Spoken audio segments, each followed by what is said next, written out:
It has been a minute. Hopefully, I have everything set up correctly. Hopefully, you can hear me okay. If you can't, I don't know how to fix it because I already did everything that usually works to make the audio work. Um, I think I'm starting just a couple minutes earlier than I had it planned for. So let's give people a couple of minutes to come in and get situated. But hello, welcome. Not been the greatest few weeks in Ophie land. So I'm happy to be here and be streaming. And this is a bit quiet. I can turn it up a little bit. Is this better? Is this too loud? It was kind of notched down in my OBS. I hope that sounds a little better. So I have a bunch of different videos swirling around in my head that I'm kind of working on, but this is the one where I'm getting angry enough that it has jumped up toward the top of my rotation. And that's because I keep getting posts served to me on Reddit about Lily Allen, specifically because Lily Allen said on her podcast that she does not remember how many abortions she's had. And a lot of people are being very, very obnoxious about this. So this, like many of the things that I get on here and I talk about, if you follow me on Blue Sky, you already know that I've been mad about this because I've already been talking about it. So I'm just gonna start with my own Blue Sky post. So basically I had posted the other day, hey, new rule. If you ever, for any reason, are even remotely inclined to compare if you ever, for any reason, are even remotely inclined to compare abortion to police brutality and murder, you are not allowed to call yourself pro-choice ever again in your entire life. You can start using the word again once you stop doing stupid shit. And I posted what I find to be a screenshot that's been pretty emblematic of the response that I've been seeing on Reddit. I don't remember exactly what thread this was in. I think maybe in like FOMOI or something. I'm not sure. But so somebody says, having the abortions wasn't the problem. It was the flippancy of the response that feeds anti-abortion people ammo.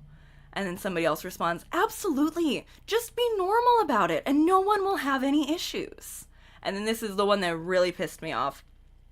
Addicted to Life 78. I'm pro-choice, and I'm not okay with how flippant she was about it. If she wants to have 20 abortions, that's really her business. I don't know how wise it is to publicly broadcast that information, but that's her choice as well. I do take issue with her attitude about abortion, though. It kind of feels like if a cop was laughing while talking about how many criminals he's killed in justifiable shootings. And that pissed me off. Obviously, it pissed me off enough to, can you even see the whole thing? Yeah. That pissed me off enough to post about it. Because what the fuck? What the fuck? What the actual fuck? First of all, I believe Lily Allen was being normal about it. Because I want to say, I saw headlines first, and I saw posts about the headlines that were saying, Lily Allen can't remember how many abortions she's had. And I saw that, and I thought, it's gotta be like a dozen, right? And I didn't even think that in like, wow, a dozen is so many. I was just like, well, she's probably had a lot of abortions, if she's saying that she doesn't remember how many abortions she's had. From the further research that I've done so far, the number is 4 or 5. And I am losing my mind seeing people acting like 4 or 5 abortions is some unreasonable, like, incredulous amount that somebody can't be open about having had. First of all, she's not obligated to remember exactly how many she's had.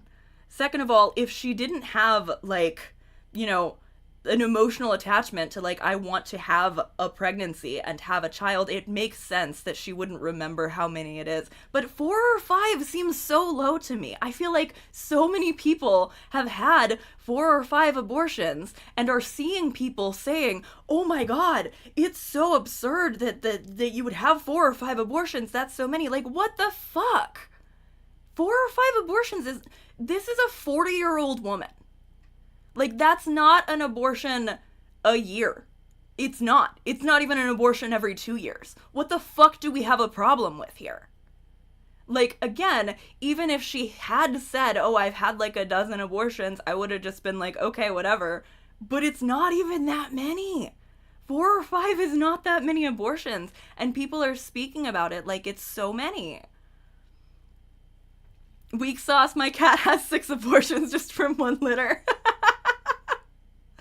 Comparing that to police being serial killers is wild. Like, that's such a terrible comparison. It's not even funny. Exactly. And that's, like, it pissed me off so fucking bad. Also, like, what the fuck do you mean a justifiable shooting? Like, you're sneaking some shit in just by saying the terms, a police officer could kill somebody in a justified shooting. Like, huh? What do you mean by that, actually? Yeah, just so fucked. Personally, I've never had an abortion because I'm not able to get pregnant, but I used to work for Planned Parenthood, and 5 is not a crazy number. Right. I was just doing some research earlier, and this was a number from, like, I think it was from, like, 2012, so I don't know exactly if it's exactly the same, but it said something like, 47% of abortions are repeat abortions. It's somebody who has already had 1 abortion. So, like, yeah, of course people are having 4 or 5 abortions. People are having more abortions than that. It does not matter. It does not matter how many abortions somebody is having. And to the point, all these people are saying, they're claiming that they don't truly care about the number, but they care about her not being, quote, normal about it. And obviously, I think that when they say normal, they mean that she should be sad about it. She should be, like, performing and pantomiming, that she regrets those abortions. And that's what they think would be normal. But I think not remembering exactly how many abortions you've had seems completely normal to me. I have never had an abortion. It just is not, I have not had a pregnancy scare. I've been lucky. And I don't really participate in things that would make that like a real risk for me.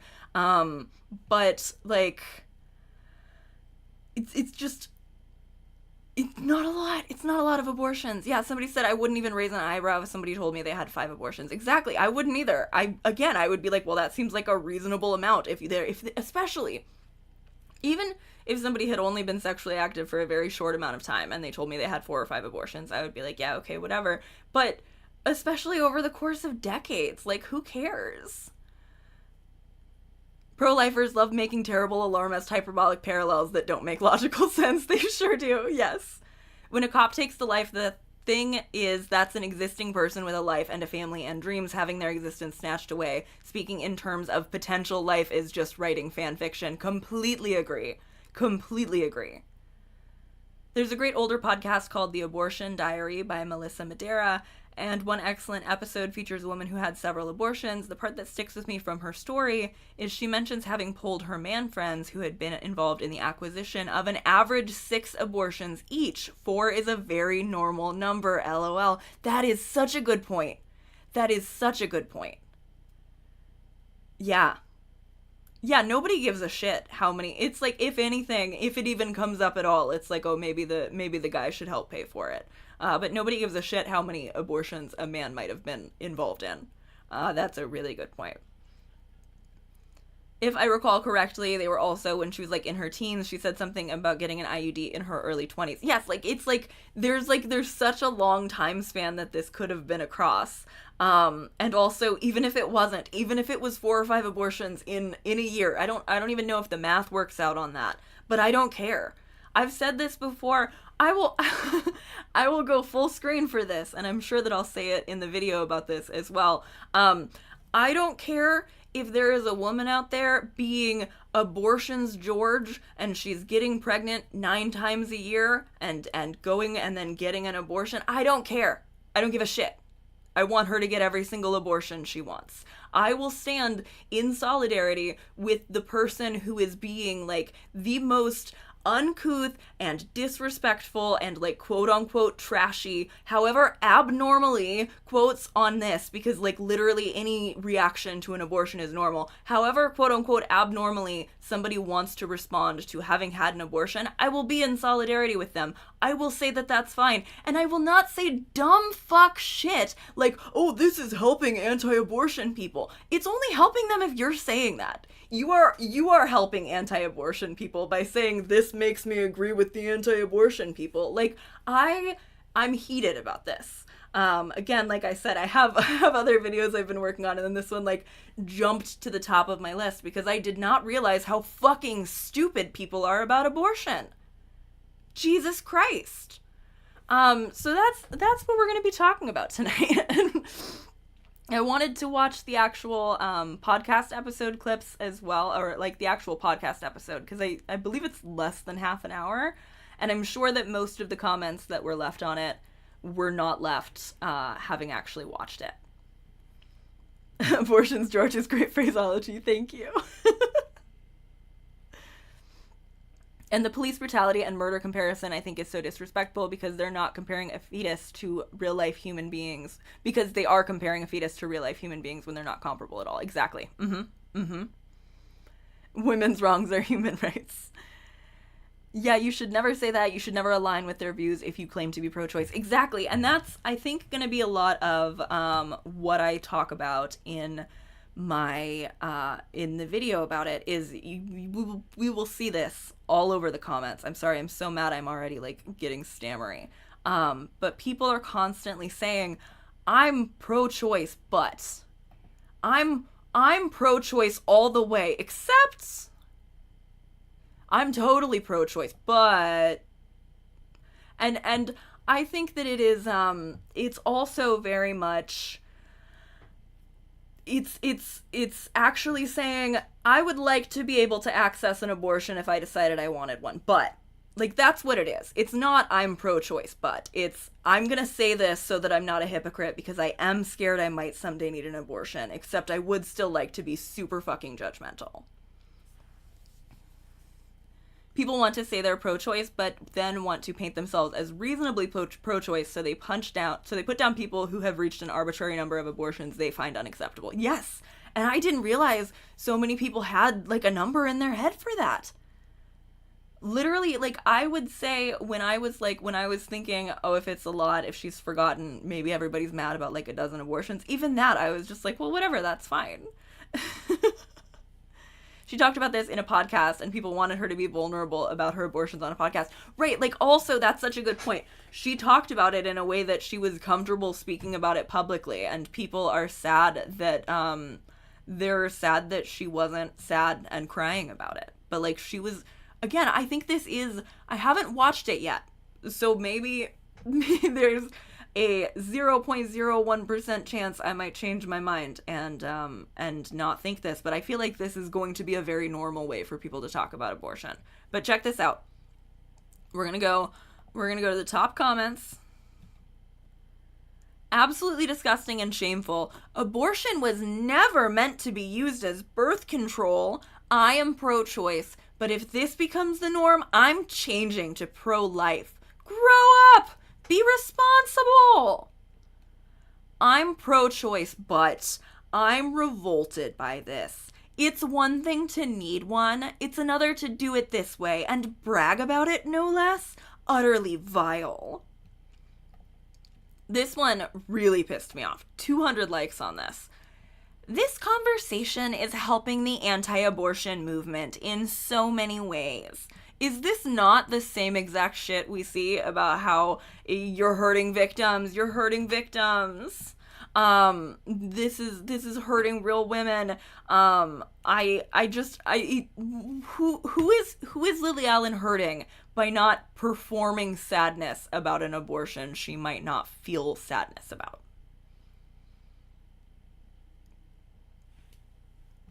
Portraying abortion as irresponsible is wild. Also, the abortion isn't birth control argument is stupid. Yes, abortion is quite literally birth control. Saying it is bad for somebody to use abortion as birth control is like saying that it's bad for somebody to use a Band-Aid as an adhesive over a wound. Like, what the fuck do you think it's for? Abortion is genuinely, it is birth control. Like,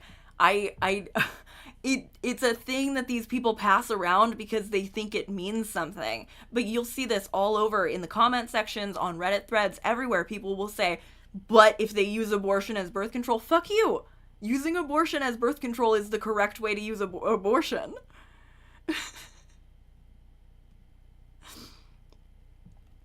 Grow up, be responsible. She was being responsible by not having a baby she didn't want. Exactly.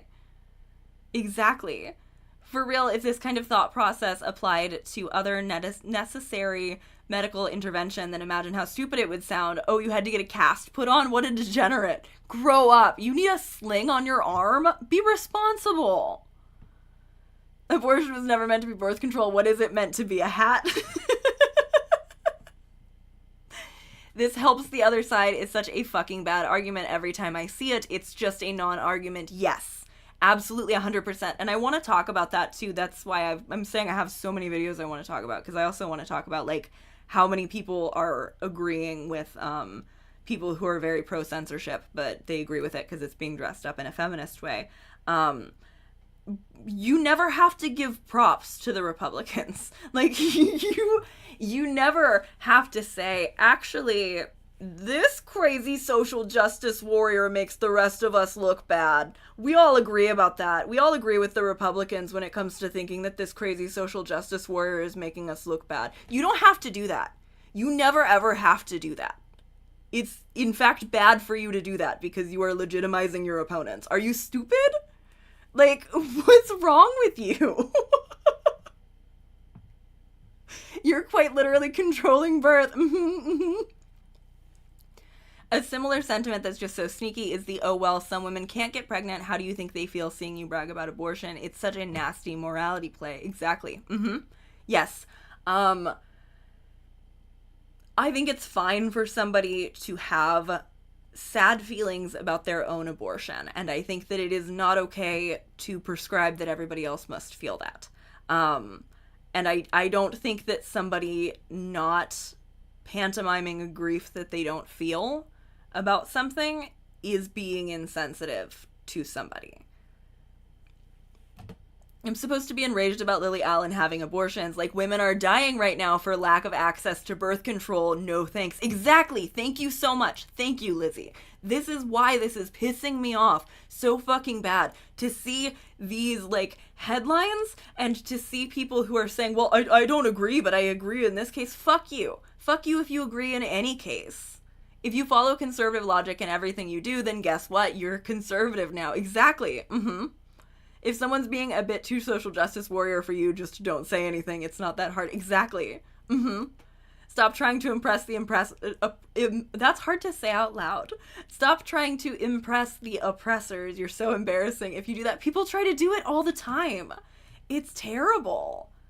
Like, I don't want a kid in this. Exactly. Yes. Every comment is a perfectly infuriating thought-stopping cliche. It really is. And, like, it's so sad to me that, it's the overwhelming majority when I sort by top comments is this kind of bullshit. It's people being, anti, it's so, they don't understand that people are literally dying. Like, they don't know how unhelpful this rhetoric is of, like, well, we do agree that it's gone too far. Like, do you understand how far it has gone, actually, in completely an opposite direction than somebody getting 4 or 5 abortions? As someone who had an abortion, this is a disgrace. Absolutely tasteless. Did you have her abortion? Were you Lily Allen? Did you have the abortion that she's talking about, or did you have a different abortion that you're allowed to have your own opinions about? Because I don't think you had Lily Allen's abortion. And since you did not have Lily Allen's abortion, you don't have any, like, trump card in this conversation by having yourself had an abortion. You just don't. You don't get to say, I hate myself, so everybody should hate me too. Hate themselves too. Like, Jesus Christ. It's gone too far. We never made it a block down the street. Oh my God, exactly.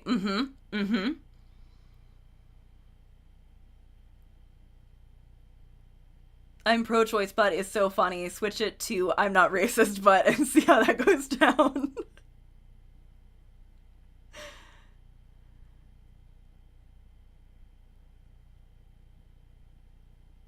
Republicans are not broke clocks. They are never correct. They are right 0 times a day.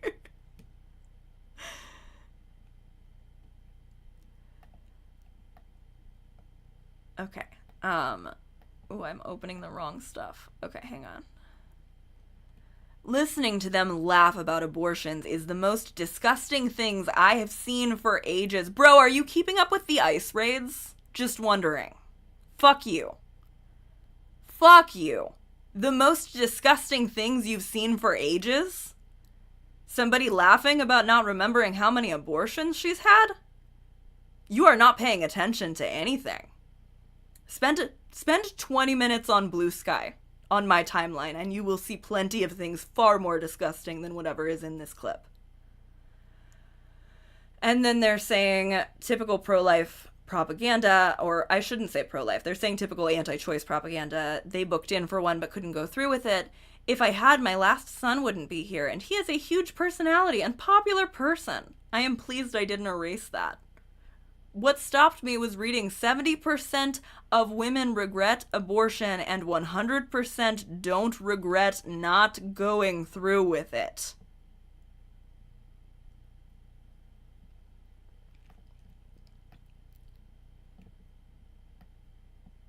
The most commonly reported emotion after an abortion, according to every abortion provider I have ever read from, is relief. It is not grief. It is not mourning. It is not regret. It's fucking relief. 100% of women don't regret not having an abortion. Do you know how many people abuse their children, you fucking idiot? Do you know how many children get abused? Do you know how many children regret not being aborted? Maybe that's the better question, if you're forcing people who don't want children into raising them. Do you know how many of those children regret not being aborted? Because I care about that a little bit more. I would so much rather somebody who is not fully sure they want to have a child for the rest of their life not have a child. Jesus fucking Christ. I'm sorry, I feel like I'm usually so much more chill on my streams, but I get extremely sincerely heated about this. Gonna need a source for those percentages there, ma'am. Also, if her abortions were 20 years or more ago, yeah, it makes sense she doesn't remember how many she had. Exactly. Exactly. What does her popular son have to do with anything? Like, this is just not true. It's just not true. They just throw out statistics and pretend like they are true. I guess I'm glad you have a popular son that people like or whatever, but, I don't think that just because you got fooled by an obvious lie that means that nobody else should get to have healthcare, queen. I'm sorry.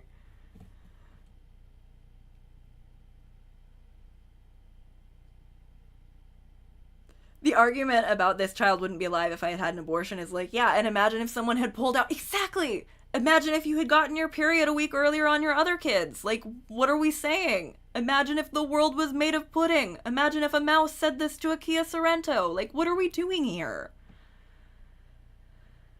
I watched a couple of abortion videos and the tiny hands and couldn't do that to a baby. I get some people are in bad situations and feel it's only option, but it's not to be laughed about under any circumstances. This is not true, because there's actually a really funny episode of BoJack Horseman about abortion. So actually abortion is to be laughed about in some circumstances. People think that if they appear centrist or willing to compromise, that will bring conservatives over. It won't, exactly. It's not common, but it's unfortunately low-key frequent for kids to have parents who said, I wish I had aborted you. Exactly. Like, maybe they're not saying that in their response to the crisis pregnancy center running something, but, like, it is simply not true that 100% of people who considered abortions don't regret not getting one. What if the moon was made of cheese? If anything, that makes me like her more. Exactly. Also, I think the most recent, I'm saying this, I'm gonna say this and people are gonna be like, oh my god, you're so young. Like, I know Lily Allen also had like a long career before this. I like some Lily Allen songs. But the most recently that I've like seen Lily Allen around was when she and Olivia Rodrigo sang fuck you to the Supreme Court about abortion. Like, I don't, none of this makes me like her less. It's all consistent. Wow. After decades, I've lost all respect for Lily in a single podcast. You spelled her name wrong.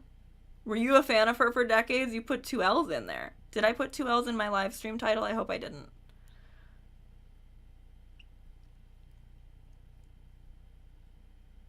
One of the Democrats' failures was its insistence on abortion as a tragedy and a last resort. It's part of how we got here. Because people believe the lie that the Republicans say, where they say, well, it sounds so ghoulish that there are no exceptions for rape or incest. Clearly that's not true, even though it is true. But people want to believe that it's not that ghoulish. But the thing is like, there shouldn't need to be an exception. It is exactly as much an emergency and a tragedy and like, I mean, not even necessarily tragedy, but like an emergency and a potential tragedy and a thing that somebody should be able to be averted no matter how they accidentally got pregnant or got pregnant. Like, if you don't want to be pregnant, it is an emergency. It is an emergency situation in which you are eligible for emergency health care, which should mean making you no longer pregnant.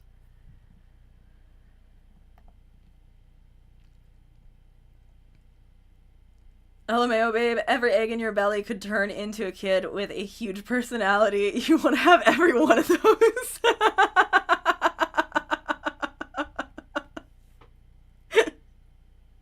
Literally the only time I've seen someone regret an abortion was because she wanted a baby but wasn't in a good spot to have one at the time. I believe 100%. Here's another thing too, actually. Let me full screen for this, because I feel like people are going to come watch the live later and they're going to take me out of context and they're going to leave me such angry little comments.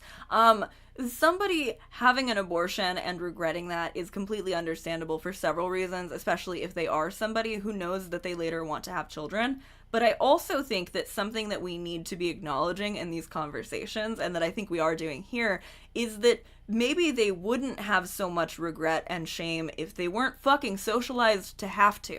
If they weren't socialized that it's okay to have an abortion as long as you hate yourself for it afterwards, right? Like, yes, 100%, there are people who had abortions and regret them, especially, and I kind of think of this as a slightly separate category than like what seems in Lily Allen's case to have been like more sort of elective abortions, I suppose, because like she did later have like pregnancy complications and a stillbirth with, I believe, her first son. I'm still digging into it.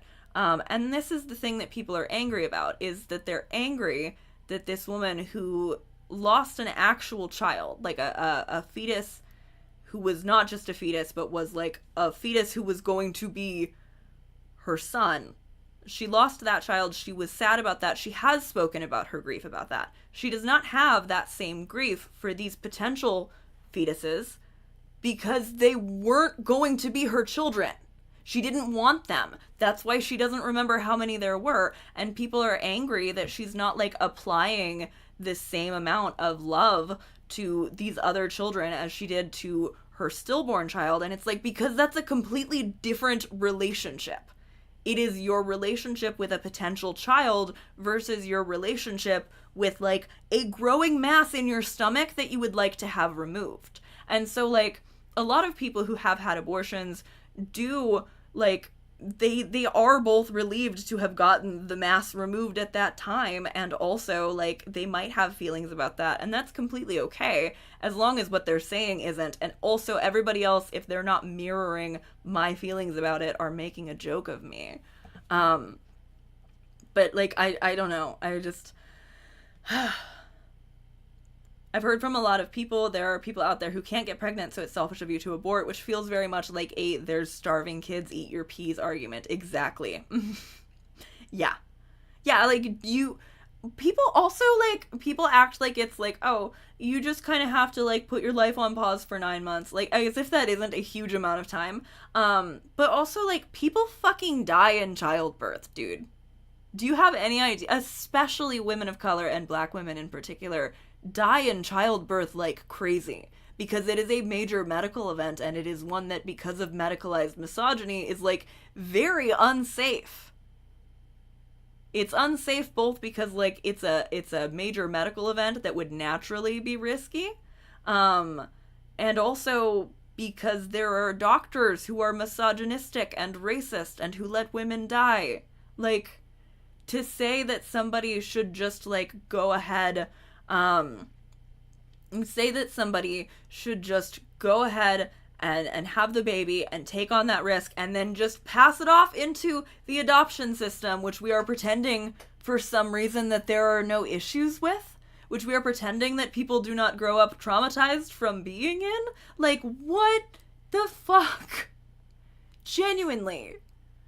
I don't think that anybody is obligated. Like, that is the idea, though. Like, either you're obligated to just, like, have a family now because some people can't, or you're obligated to, like, donate your baby into the adoption industry. Like, no, you could simply not have the child. If you don't want to have the child, you can simply not have the child. Also, pregnancy is not a walk in the park. Morning sickness, back pain. Some people are even temporarily disabled, essentially, when they're pregnant. Why would I want to go through that? Exactly. Exactly. The medical field is not kind to women, and like you said, especially women of color. It's not worth it for women to have to go through all that to give birth that they don't even want. Exactly. Even women who wanted kids may come to regret having kids. Yeah, my mother did. My mother was very, very open about the fact that she regretted having children and that she regretted not having stopped after a couple. I don't understand. She didn't outright say, like, I wish I had aborted you, but she would tell me very openly that, like, oh, we're done being mommy and daddy, like, whatever. Like, people regret their children. It is such an obvious fucking lie to say nobody in the history of the world has ever regretted not having an abortion, and everybody regrets having an abortion. Like, Jesus Christ. It scares me how many people seem to have a Hallmark movie understanding of pregnancy. Like, when you get pregnant, it's all just foot rubs and smoothies and picking out cute infant clothes. Yes. And, like, this is kind of a tangent, I'm so sorry, but, like, with the way that, that pregnant people are treated, like, pregnant people are going through, like, this, like, literally fucking disabling thing that they might die at the end of, and, that, like, they're gonna either... There are two options. Well, there are more than two options, but, like, the two best case options for the end of this pregnancy are either you push something out and you have at least a 6-month recovery time, or you have major abdominal surgery and they cut into your stomach. Those are the two options for the end point of this temporarily disabling state that pregnant people are in. And people get mad because they feel like pregnant people are spoiled because people might offer them their seat on the bus. Like, are you joking? The amount of posts I've seen where people are, like, bitching, like, I mostly see them circulated because people are pointing out how ridiculous they are, but, like, incel men complaining about, like, having to give a woman a seat on the bus, and it's like, first of all, nobody's even asking you to do that. Second of all, if there's a lesbian on the bus, she probably already stood up and offered it, so get over yourself. Third of all, I think not having to stand on the bus while you're pregnant is a pretty low trade-off.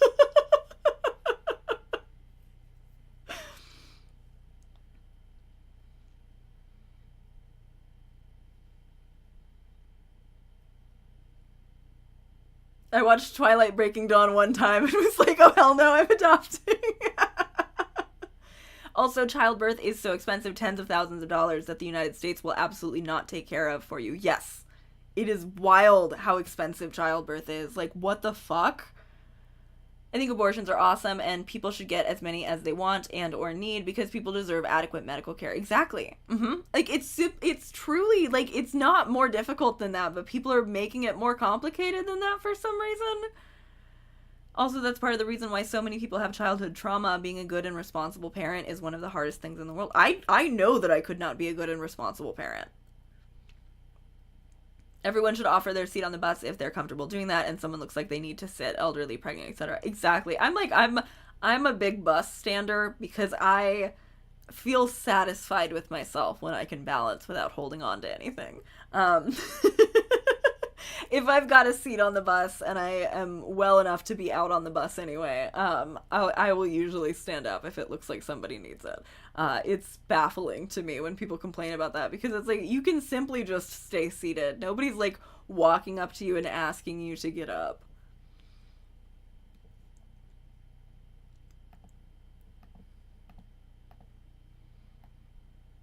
Okay.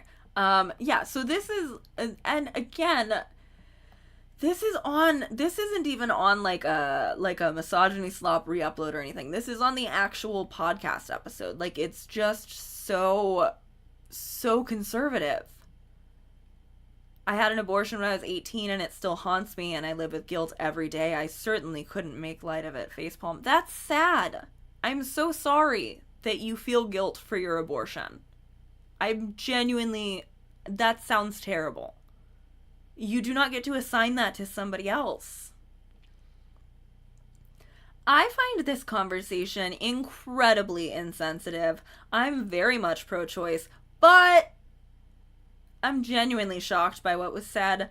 I can understand an unplanned pregnancy happening once, maybe even twice, but to have 10 abortions collectively and then joke about it feels deeply irresponsible and selfish. There are women who are longing for children, and yet they're making light of the situation. Why not use protection if you knew you didn't want children?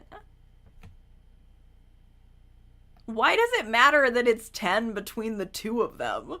What? Do they owe somebody 10 babies? Like, what? What?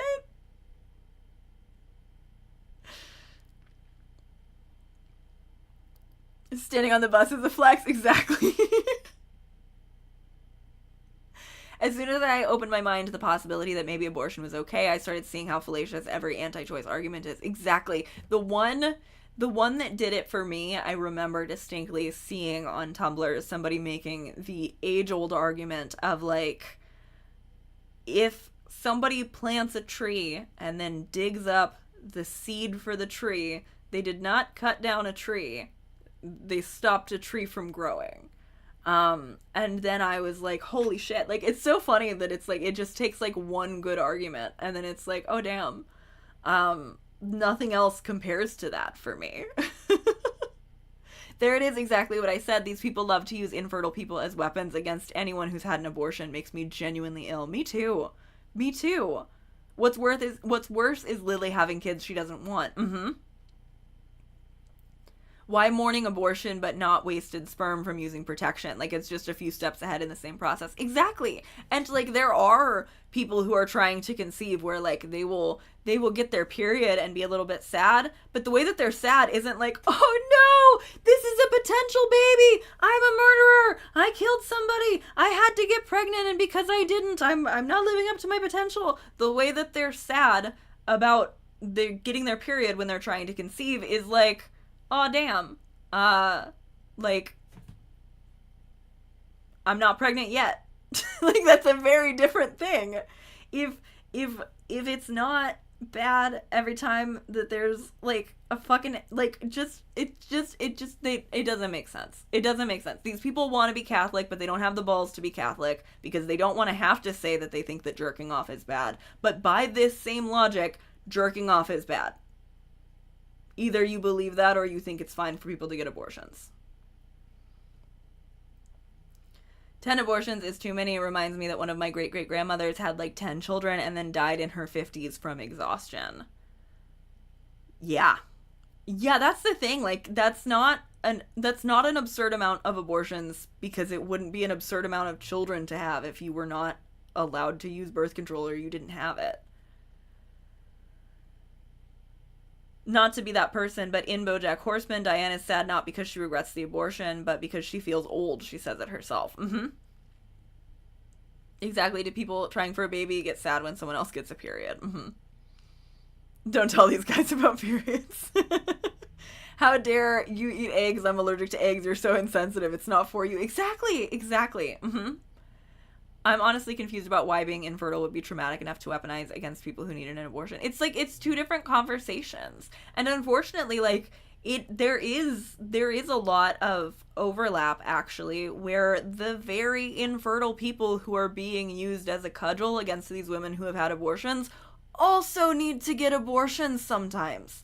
It is still an abortion if they're getting a D&C, again, for a situation more similar to the stillborn child, where it's like actually a child who you wanted to have. So abortion access is, of course, also important to people who do in fact want to have children. You don't know that somebody who wants to have a child doesn't need to get 4 or 5 abortions in the process of trying to conceive that child. And if you're saying 4 or 5 abortions is bad, but being infertile and trying to conceive is good, you can't have it both ways. Everybody can get an abortion, or nobody can get an abortion. And if you're siding with the people who think nobody should get an abortion, something I shouldn't say on stream. 3 letters. Okay. Also in BoJack, Diane and PC both made the right choices for them. PC wanted a baby, doesn't mean Diane should have. I also love BoJack, but brat brat pew pew bitch. I love BoJack so much. I love BoJack Horseman. I have a I can grab it. I can grab it. I'll just grab it.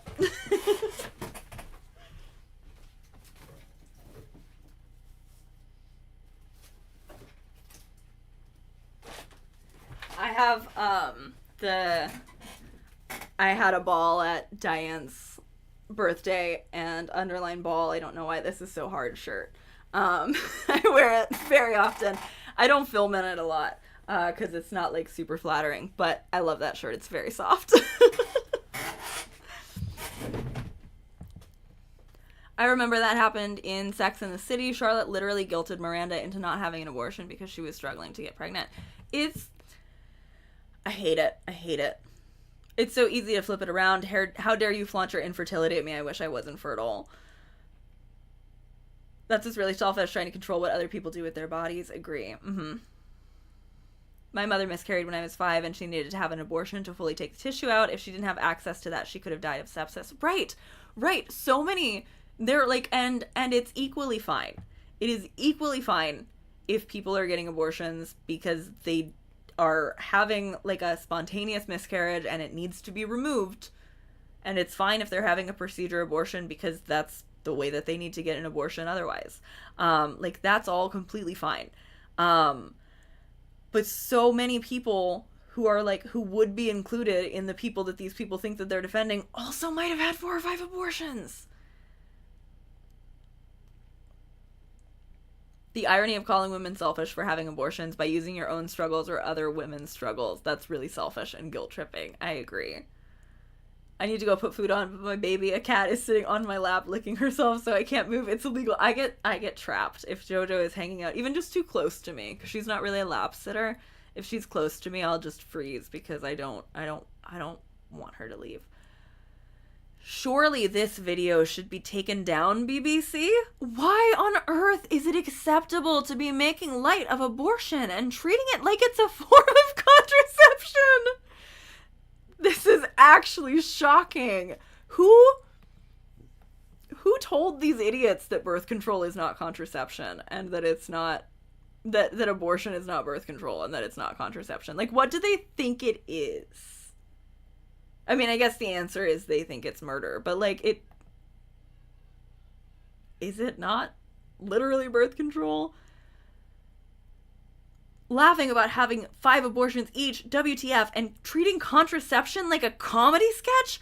Bloody hell. Oh wait, okay, so this is, I keep forgetting, this is from the BBC, so these are British people. Theoretically, I probably should have been doing a British accent this whole time. So, Lily and Makita laughing about having 5 abortions each, WTF, and treating contraception like a comedy sketch, bloody hell. I'm all for an honest why am I doing Australian? I think that was Australian, actually. I think I went to Australia. I'm all for an honest convo and shaking off shame, but come on! That wasn't feminism, that was fucking flippant! You had a platform, a moment, a mic, and instead of empowering our girls with real talk about choice, trauma, options, and honoring their cyclical bodies, you giggled your way through it like it was brunch banter. Abortion is not a punchline. Contraception isn't a joke. And feminism isn't about pretending we're fine when we're actually carrying wounds the world told us to smile through. You could have still been cool, girls, and kept it real without making light of something so layered and raw. Let's do fucking better. Our girls and our boys deserve more than lulls and loaded narratives. Crying face emoji. My body is not a circle. J.K. Rowling, is that you? Why can't birth control be made light of? I don't understand.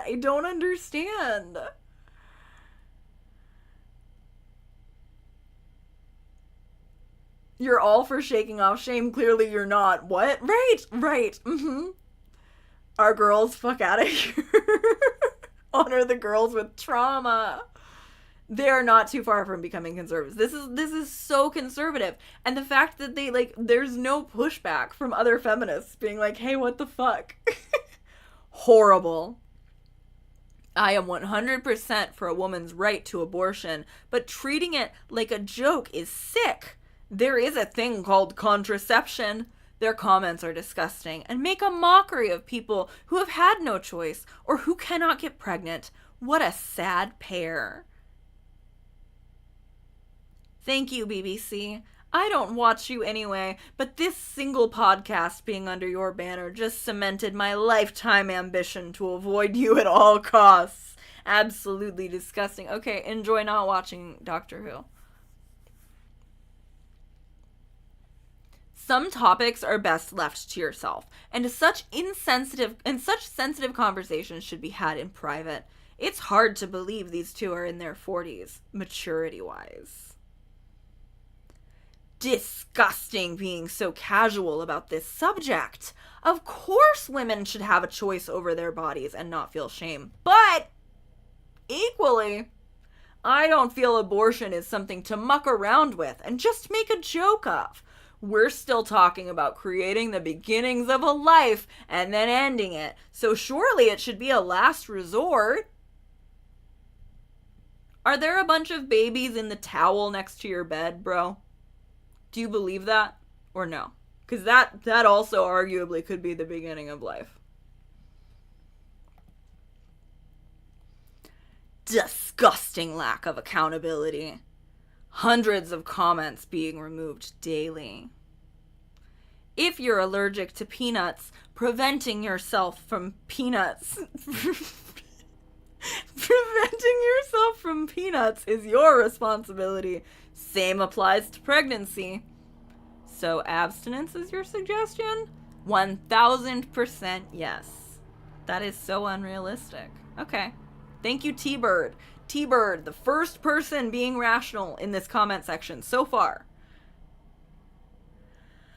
I'm pro-choice and feel women have the right to have abortions, but the way you two are handling the subject matter gives into the pro-life dumpster fire of examples they love to use for smear campaigns. You two sound so ignorant, callous, and too immature to discuss this topic. Should have kept this amongst yourselves. Someone said pro-choice LOL, but because of how this comment section is going, I can't tell if they're pointing out that that's because this person is not pro-choice or because they're saying pro-choice is ridiculous.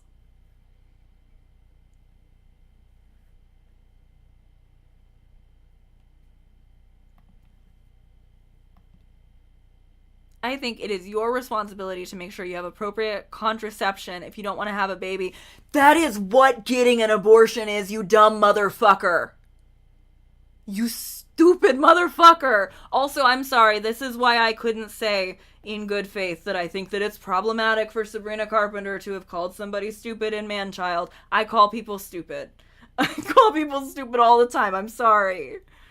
I'm sorry. I was not going to say. And also, people think this really unfair criticism of her because they're saying she's ableist because she said stupid and slow, when I know my own damn self, I call people stupid. Like, somebody tried to call me out on that in the comment section. They were like, you're not heart-reacting comments about Sabrina Carpenter being ableist for calling people stupid. And it's like, if I did that, knowing how often I call people stupid, I would be a huge hypocrite.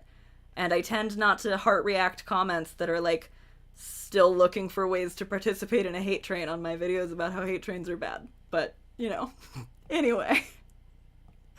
Sorry to everybody who thinks Sabrina Carpenter is ableist, because you also probably think I'm ableist for how stupid I think these motherfuckers are. We at the bottom of that slippery slope yet? Oh, wait, I was still on this one, sorry. Okay, so it's your responsibility to make sure you have appropriate contraception if you don't want to have a baby, which is what getting abortion is. Not to mention the pressure on the NHS services when this could have been prevented. Now you're promoting surgical and medical treatments that can be traumatizing for some. So do you want it prevented or not? Do you want it to be prevented, or is it not good that she's suggesting that it be prevented? But what do we want? What do we want? What do we want? Get the coil, take the pill, get your partner sterilized. Plenty of options if you don't want a baby. Give us a break and grow up. But she took advantage of the options because she didn't want a baby. Lauren, what do you even think you're mad about? Oh, here's somebody else. She can do what she wants. You are setting women back. Oh, how beautiful.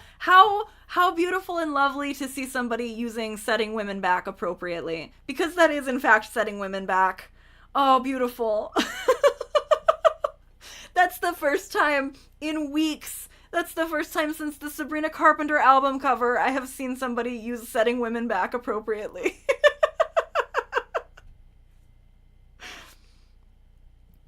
The conservative argument that infertile people deserve to subjugate you and remove your choice. Yes, that is what it is. That is exactly what it is. Yeah, Violet, you saw that too. I'm pregnant with a peanut and I'm allergic to peanuts. In that one person's analogy, if someone with a peanut allergy accidentally consumes a peanut product and has a reaction, they don't deserve to be given their EpiPen. Do we just let them die? Yes. Yeah, I agree. The EpiPen is the abortion in this metaphor, and they're acting like an EpiPen doesn't exist. It could be traumatizing for some, yes. For some, not her, clearly. Stop trying to make her be traumatized. That's weird as fuck. Yes. Yeah, somebody else said up here, too. I saw it, and now I'm... Natalie said, I'm behind in catching up on 2 times speed, but I feel part of the backlash is because she is contradicting the pro-life narrative that abortions are this traumatic thing. Not to say that it's never traumatic, but it's a health procedure. All health procedures can be routine or traumatic depending on the person and their context. I think that in conjunction with the other person who was pointing out how Democrats really did drop the ball by saying, like, look at these, like, edge cases and these really sad things and how nobody wants to have an abortion at all. And it gets us all to agree that abortion should be, like, this, like, sacred, sad, and heartbreaking thing when it really should just be routine. And, like, it can be a routine thing that is heartbreaking for you personally, but that does not mean that it's heartbreaking for everybody. We at the bottom of the slippery slope yet?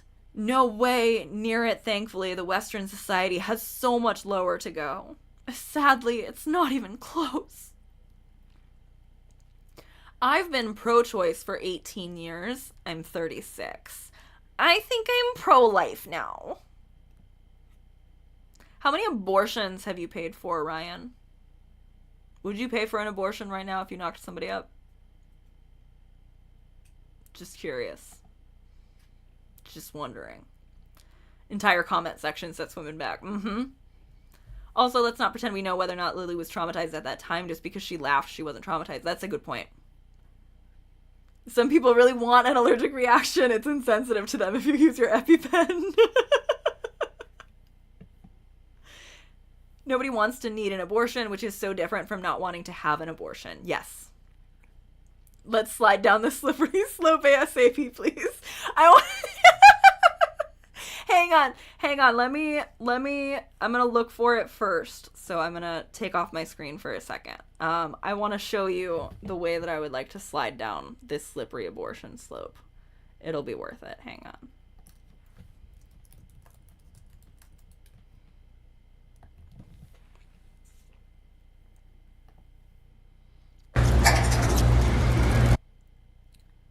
Okay, ready? This is the way that I would like to slide down the slippery slope.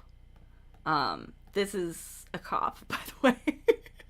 This is a cop in Boston.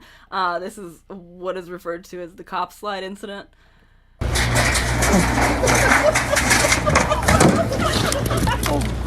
Why was it so...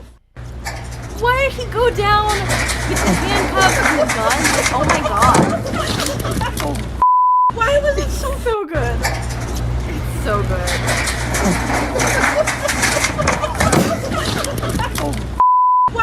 Okay. Alright. But that's how I want to go down the slippery slope.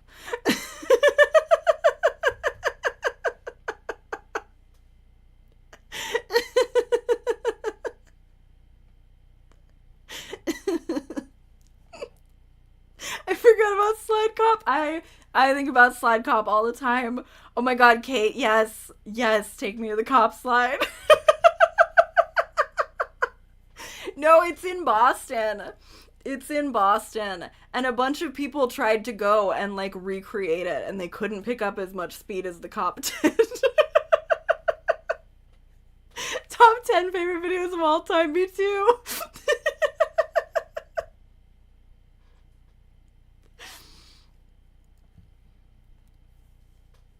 It's the fabric that makes it fast. That makes sense. I think it's also, he had more velocity than a child does going down that slide. Wow, I can't believe this is real. And in the first 5 minutes, so sad. I will be praying for your kids. Wow, to think I used to love this podcast. Full of secondhand shame, to be honest. Pro-choice all the way, but... laughing and joking about the problem and how many abortions you've had is really ignorant. BBC, in what wattled is this a good idea? Love Lily Allen, but abortion is not birth control. What is it? What is it if it is not birth control? What is it? You dummy. This is how people talk who are irresponsible when it comes to intercourse. It's scary / sad because there are women out there doing the same as her and don't care. Vile slags. How about not having sex or wait till after menopause and knock yourself out with it?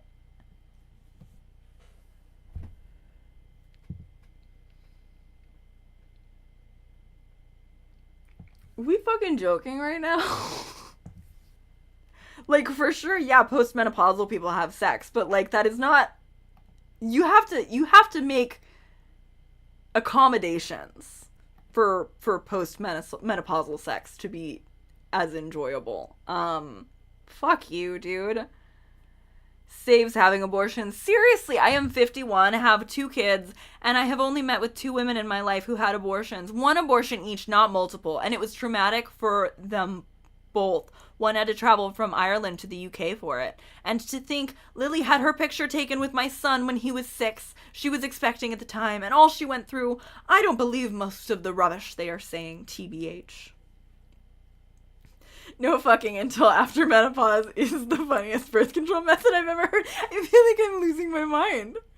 It's crazy. Okay.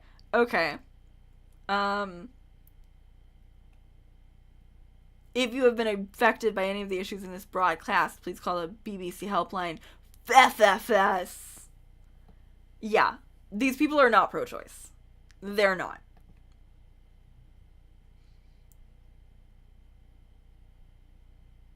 Lily Allen killed that woman's son because she hates babies so much. Okay. All right. So this is from 11 days ago. It has 11,000 views. So it's not that many. Hopefully the audio sounds okay. Let me know if it's like too loud.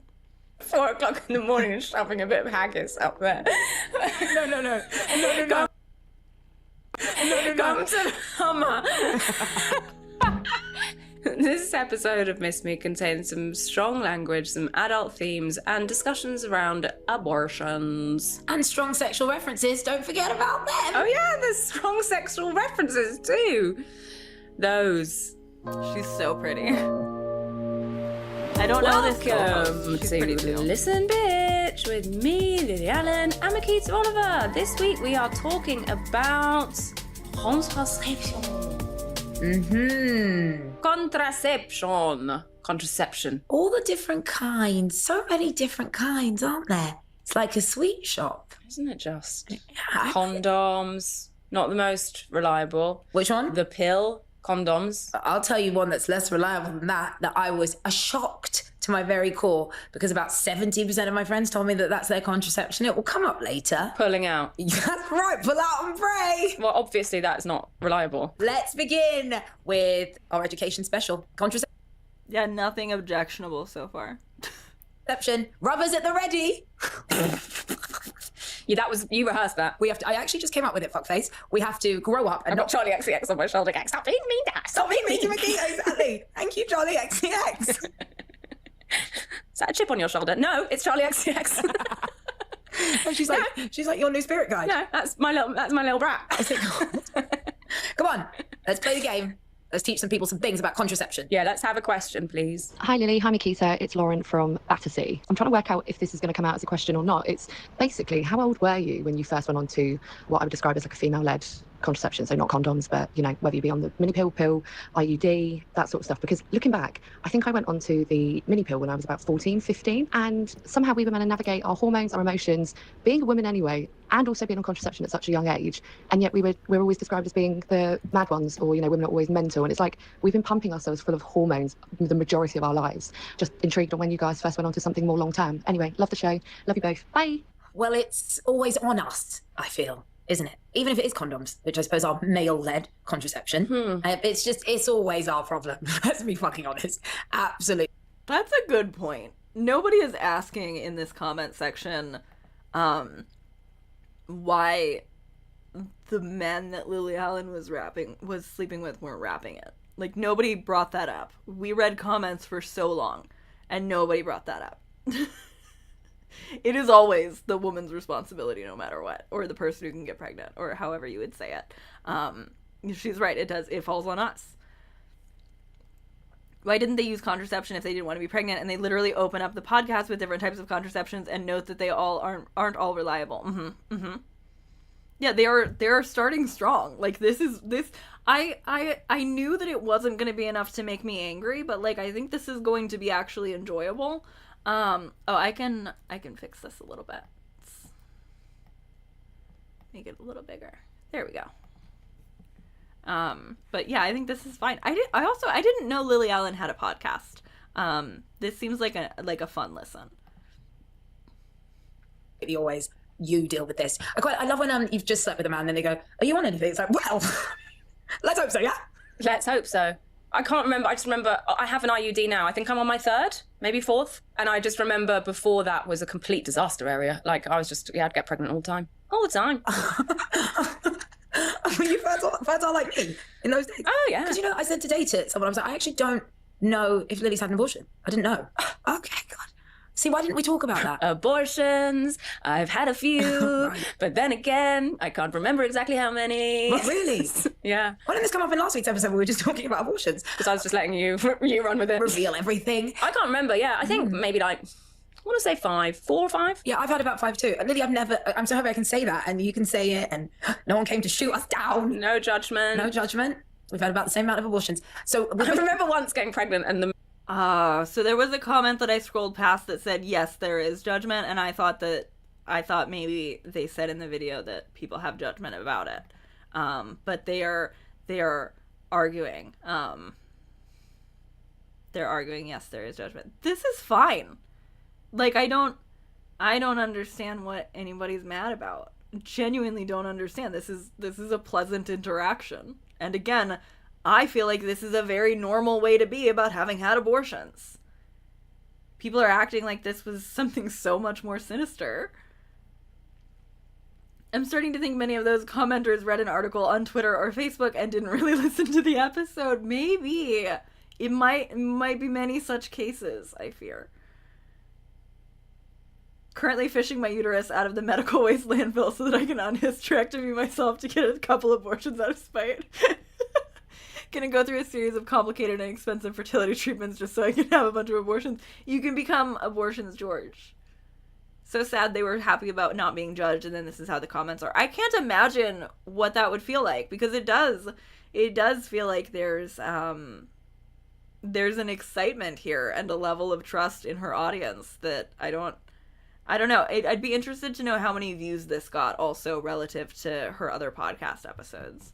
I looked at Lily Allen's Instagram and her last post says, "Sorry, not sorry. I love her even more." I love that.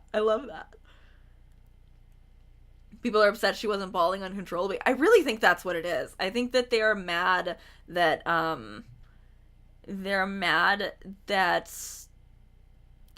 she's not crying. Great example of how the Dems dropped the ball on was Clinton's pro-choice slogan being abortion should be safe, legal, and rare, positioning it as an unfortunate resort, not healthcare. Rare pisses me off. Rare pisses me off so bad. There are other options that people should also be given before that. But again, I don't give a shit. I don't give a shit if you have an abortion every single year. I don't care. Go for it. It should not be rare. It should be extremely commonplace. You actually, not only should it not be rare, but I think you should be able to get an abortion at urgent care. That's what I believe. I believe you should be able to get an abortion at a doc in the box. And also it should be free, and also you get time off from work afterwards. Like, that is what I feel. Having an abortion should be free. Going and having a fucking baby, that should also be free. And in both cases, you should get some time off afterwards. Abortions, George, is my sister, actually, and truly thank God she had access. Exactly! People are... my friend Sunny posted on Blue Sky also about abortion today, and somebody was like, I knew a girl in high school who had 4 abortions, and she was using it as birth control, and that's bad. And I was like, thank God that teenager was able to get 4 abortions, if that's even true, which I don't believe that it is. But, like, even if it was true, I would so much rather somebody have several abortions compared to not. Minute Clinic abortions. Yeah. Abortion pills should be sold in stores. They absolutely should. Yeah, abortion drive-thrus unironically should exist. I agree. Feels like women's bodies are never really their own. Having an abortion shouldn't carry the stigma it carries. Not at all. I don't think so either. Yeah, if men could get pregnant, they could get abortions and Claire's. Yeah. Would they rather the teenager had 4 kids? Exactly. Like, what do you want? I keep seeing people say things like, any pro-choice person should watch an abortion, as if it's the most grotesque action ever. It's honestly not that much. Again, like, you can see so many more horrific things than an abortion just by looking around on the internet. You can see actual, already alive brown people being, like, terrorized and killed. And you don't give a shit about that, but you care about a cartoon that you saw where somebody was doing, like, a CGI blender animation of a little fetus trying to swim away from some pinchers, and that was the most terrible thing you ever saw in your life. Like, it's just ridiculous. Teens getting abortions is good. Teens going through pregnancy is not good. Exactly. Also, from context, it sounded like she was saying IUD was the first reliable birth control she found, not that she wasn't using birth control before she got an IUD. Exactly. It literally sounds like she was saying that she struggled to find, like, a correct one. Have you seen that anti-abortion movie where the fetus is clawing to stay in the uterus like an angry cat? I think I did see somebody react to that. Luckily, there's Plan C, where you can buy abortion pills online and have them discreetly shipped to you. Absolutely. I think Plan C is amazing. There's also really good, like, there are telehealth abortions. Like, you can speak to a doctor via telehealth, and then they will prescribe you an abortion pill and you can take it at home. And it's wild to me that places don't want you to have telehealth abortions. They want you to have to go into a clinic so that the clinic can be overloaded, so that not everybody can like get in and get it before it's too late into the process of the pregnancy. Like, oh my God. Literally, you have to take a pill at the same exact time every day, and you don't think birth control fails all the time.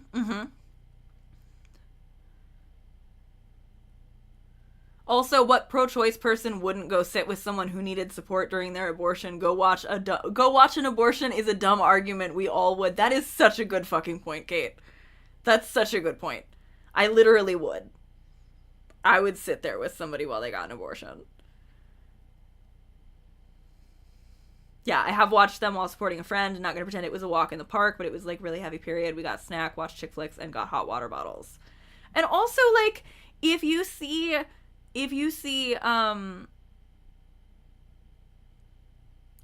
somebody getting their tonsils out, that's not going to look very enjoyable. And I'm sure they would rather have their tonsils out. What are we doing here? The watch abortion video doesn't work on me. I've seen them a few times completely unfazed. However, watching childbirth will make me actually faint.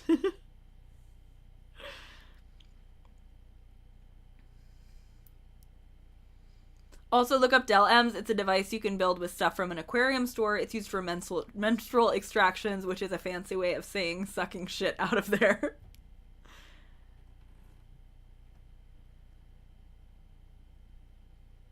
Go watch an abortion. She had one and went on to get more. Obviously felt it was the right choice for her. Such a good point. Such a good point. Okay. I do want to continue. I am enjoying this. Like, as I said, I thought that it would be fine, but like, I think that this is good. And I like people who want to talk about abortion. Man paying for my abortion and me thinking it was so romantic. I actually think that no one came to shoot us down. No judgment. No judgment. We've had about the same amount of abortions. So I remember once getting pregnant and the man paying for my abortion and me thinking it was so romantic. I actually think that is romantic. Do you not think that's romantic? Whoops. Am I an idiot? What? Getting rid of the problem. No, but like... Let me take care of this. Really? If you're both like, let's not do this. I don't want it. No, neither do I. Oh shit, I don't have any money. Okay, well, I can make that. I can sort that out. No, I don't think it's generous or romantic. Think about how long that investment, like how much is it, like 500 quid? Yeah. Kids are a lot more expensive. They're like, yeah, I'll pay that. They're like, yeah, I've got you, babe. Don't worry about it. I really care about you. I really care about you. Within the swimming around all these... how romantic. I see both sides of this argument, and I'm not offended by either. I think what Lily is saying is really funny because, yeah, it's kind of the least you can do compared to having to pay child support and stuff. But I also see what is her name? Makita. I see what Makita is saying as well, of like, it would be nice to have somebody be like on your side with it and help you figure it out. Obviously, I think the best answer somebody can give if somebody says they're pregnant is like, what do you want to do about that? And like, how can I support you with that? Especially if you are the person who got them pregnant. Yeah. But I think this is enjoyable. Like, I cannot understand how people are so mad about it. I don't know if they even watched it, really. I think probably they just read an article like Violet was saying and then came to yell. It was. I don't think he texted me after. Shove the cash in your mouth, told you to fuck off and never call me again. Yeah. Who is this guy? Who is this? I mean, fair, TB. Welcome back, Rodney. I bleached my hair today too, actually. I had tried to put some blue in my hair a while back and I hated it. I hated how it looked as soon as I did it. And then I had like inches of brown growing out. And so I literally was like, I'm just gonna bleach the blue back out of my hair because I don't like it. And now I kind of miss those little bits of red that I had, but it's better than the blue. I hope you like your bleached hair. Also just weird because making it seem like she should have just had her baby after the first abortion because 2 is 1 too many doesn't make logical sense either. No, it doesn't.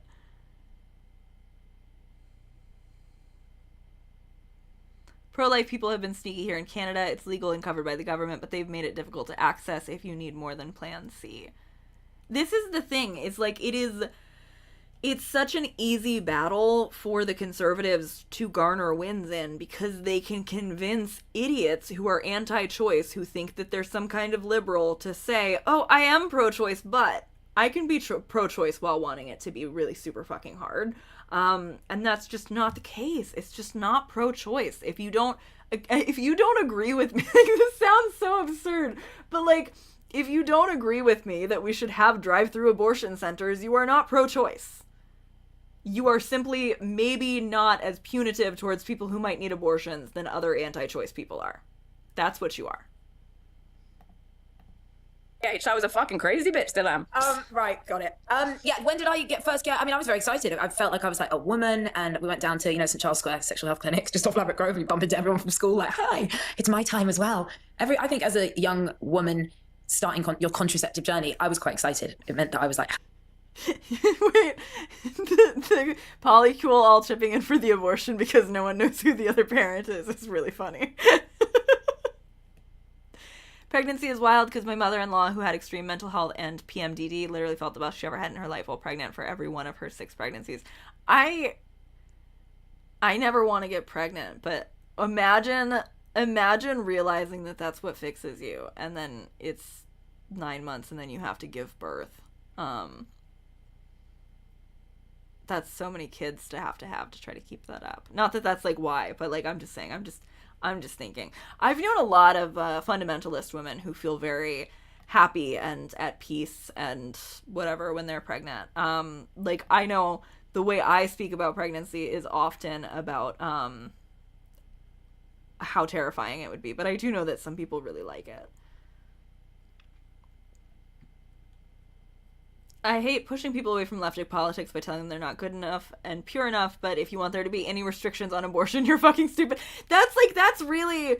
These are my lines. If you feel like we should be restricting access to abortion, and if you feel like maybe there's some points being made about immigration, and if you feel like, oh, let's just be so careful and trans children aren't real and we shouldn't give them medical treatment, if you are willing to believe anybody on any of those 3 things, you're a fucking rube and I don't want to talk to you. I don't have any faith in anything you have to say. I think that you are an idiot, and I think that you are mean, and I think that you are dumb. I think that you are useless, and I don't want to be in coalition with you. Like, there are plenty of other things where you could be, like, just, like, not quite as far left as me, and I'll say, like, okay, it's fine. We still mostly want the same things. But, like, if you are willing to collaborate with the controlling women and children party on controlling women and children, I want nothing to do with you. Yeah, I have real hard lines when it comes to certain stuff, because if you think abortion should only happen in specific circumstances, that reveals a lot about you.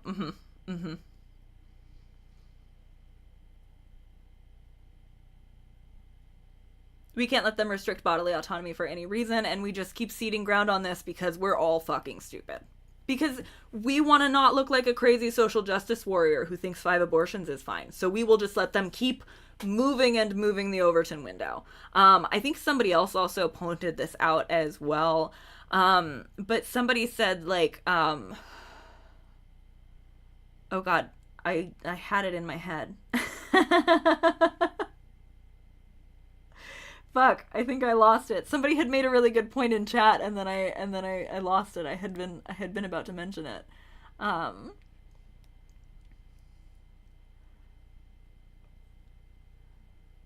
Yeah, I'm sorry. I had a point and then I lost it.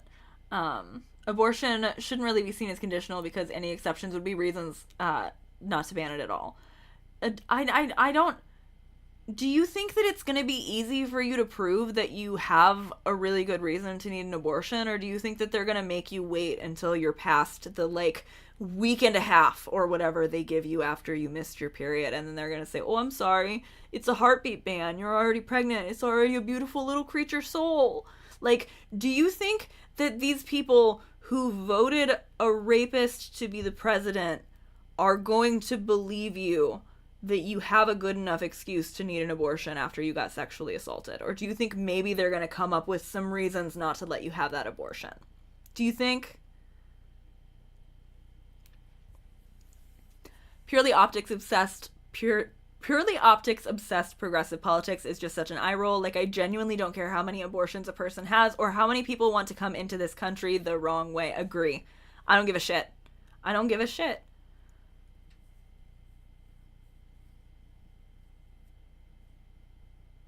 I used to think I had a big family with 3 sisters, but the quiverful families make me extremely thankful that's all I have.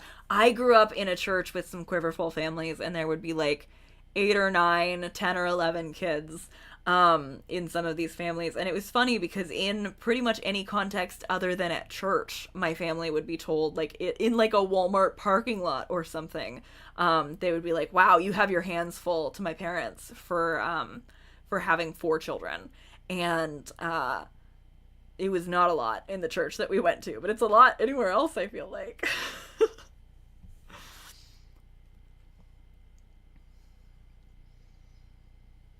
I'm losing it with these people whose political views are based entirely on appearances. Maybe this is what I was going to say earlier, but I can't remember if it was or not. Trash Discourse, my friend, who is also in the chat tonight, who also makes videos, and you should subscribe if you're not already, it said the other day about, like, we were talking about Sabrina Carpenter, and everybody's saying Sabrina Carpenter is setting women back and all of this, that it is respectability feminism, the idea that, like, you need to perform this correct level of respectability and otherwise you're setting everybody back, and that, like all other forms of respectability politics, it's bullshit. It's exactly that.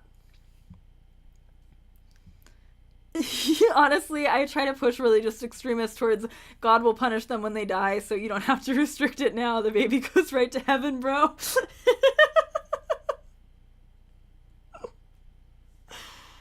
Okay, continue a little bit. Having sex. Who was it with? Do you know what? It was probably with Jasper? No, I think it was with Julian, who unbelievably has not come up. Where is that guy? Around with me. What is he doing with his life? Do you remember Julian? Of course I remember Julian. He was a short man. I really like. He was a what? Short man. He wasn't short. He wasn't short. He was half Swedish, Julian. Julian was fit. He was okay. Anyway, yeah, I think it was Julian. Then I was like 17. Yeah, and I was very excited. I was like, I'm in love, and I'm getting microgynon to prove it. But there are so many more contraceptions out there, so let's get another question. What about having sex unprotected and then being like, I need the morning after pill, and then you just being like, I'll just do it tomorrow, it'll be fine. We'll talk about the morning after pill. Let's have another question, because we've literally had one. How does it know whether it's actually the morning after? What the... It doesn't. But how does it know? If I don't really know. Yeah, but you know it's 3 days. It's not really morning after. Oh, well then why is it lying? Because they want people to hurry the fuck up as quickly as possible. Not like, I'll do it at the end of the tenure. It's set up to Friday, it works. Let's have another question. Hi, Mikita. Hi, Lily. This is Gemma. I am 31. I live in Hackney. And contraception's a big one because I feel like I've tried every single thing out there, and over the last 5 years, I discovered the magic of a ring. It's changed my life, and I don't feel lots of people know about it. So I guess my question to you is, do you feel like you know about all contraception out there as a woman? Or do you think there's lots of stuff that is still hidden away from us? Love you guys. Listen to you every single week with my bestie Lydia. We came to see you at Hackney and had the best time. See you soon. Thanks, Gemma and Lydia. Fucking Gemma, Hackney. See you around. This is the question, isn't it? Yeah, I'm so fucking charmed, by the way. Can I just say, despite, you know, all of those really terrible comments we just read underneath this video, this is one of the most enjoyable things I've ever watched on stream. I enjoy watching this so much more than I enjoy watching Man Enough. I agree, they're very charming.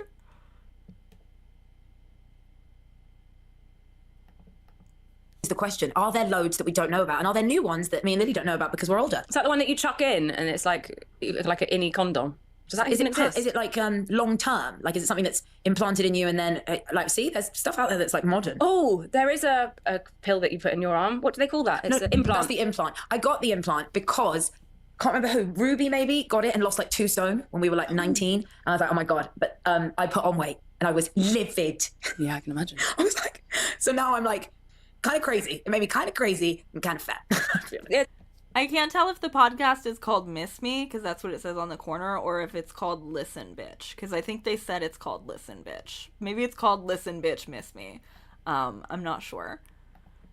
The diaphragm is the one I was talking about. That's like the innie condom that you put in. Diaphragm, I don't remember ever being offered or anything or talked about, but it was just always in American films and TVs. They'd always be like, my diaphragm's stuck. And I was like, what is that? No, I definitely remember the diaphragm in sex education and me just being like, what? That's not going to fly. So you had sex education. You didn't miss that day? It wasn't one day. Oh, I missed it all. So I don't know. But that's because you left school and you're like 13. But okay. Fuck off, so did you.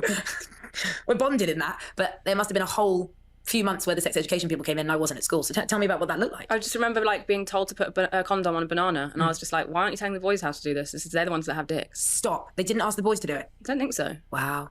Unbelievable. So that sets the precedent, really, for it to be on us at all times. Oh, yes. So Billie J.D. Porter, who we were talking about the other day on Miss Me, she messaged me saying, oh, I hear you're doing contraception. And she's just done a... Not to say, can you stop getting my name mixed up? Oh, thank God. But she said, where is it? She said that there is... she's like, I wanted to reach out. I've just finished a documentary about male birth control, why it doesn't exist. Plot twist, it does exist. So the method likely to reach FDA clearance soonest is a topical gel that men rub on their shoulders once a day, and it's shown to have minimal side effects in comparison to birth control for women, and appears to have a higher efficiency rate than the pill. Well. I bet you they still wouldn't. If it isn't the grand old equalizer. But I bet you they still wouldn't. I bet you they still wouldn't. Of course, well, it clearly, like, it exists and we didn't know about it, and they're not, so... I think it's still being tested. I'm not sure it's on the market yet. But imagine, guy, like, did you put that gel on, babe? Yeah, sure. No. I can't bother to do that. Yeah, no, I put my gel on this morning. Did you, though? Did you? The thing is, I wouldn't trust them. With any kind of male-led contraceptive route. Yeah, I mean... Podcast bingo for this, and every square is just they're being charming. It genuinely is a podcast that's exactly the type of combos my friends and I have. Maybe that's why I love it. We're just as flippant about these topics. So I'd argue they are being normal. That's the thing, is I'm watching this and it's so normal. Like, this is so extremely normal.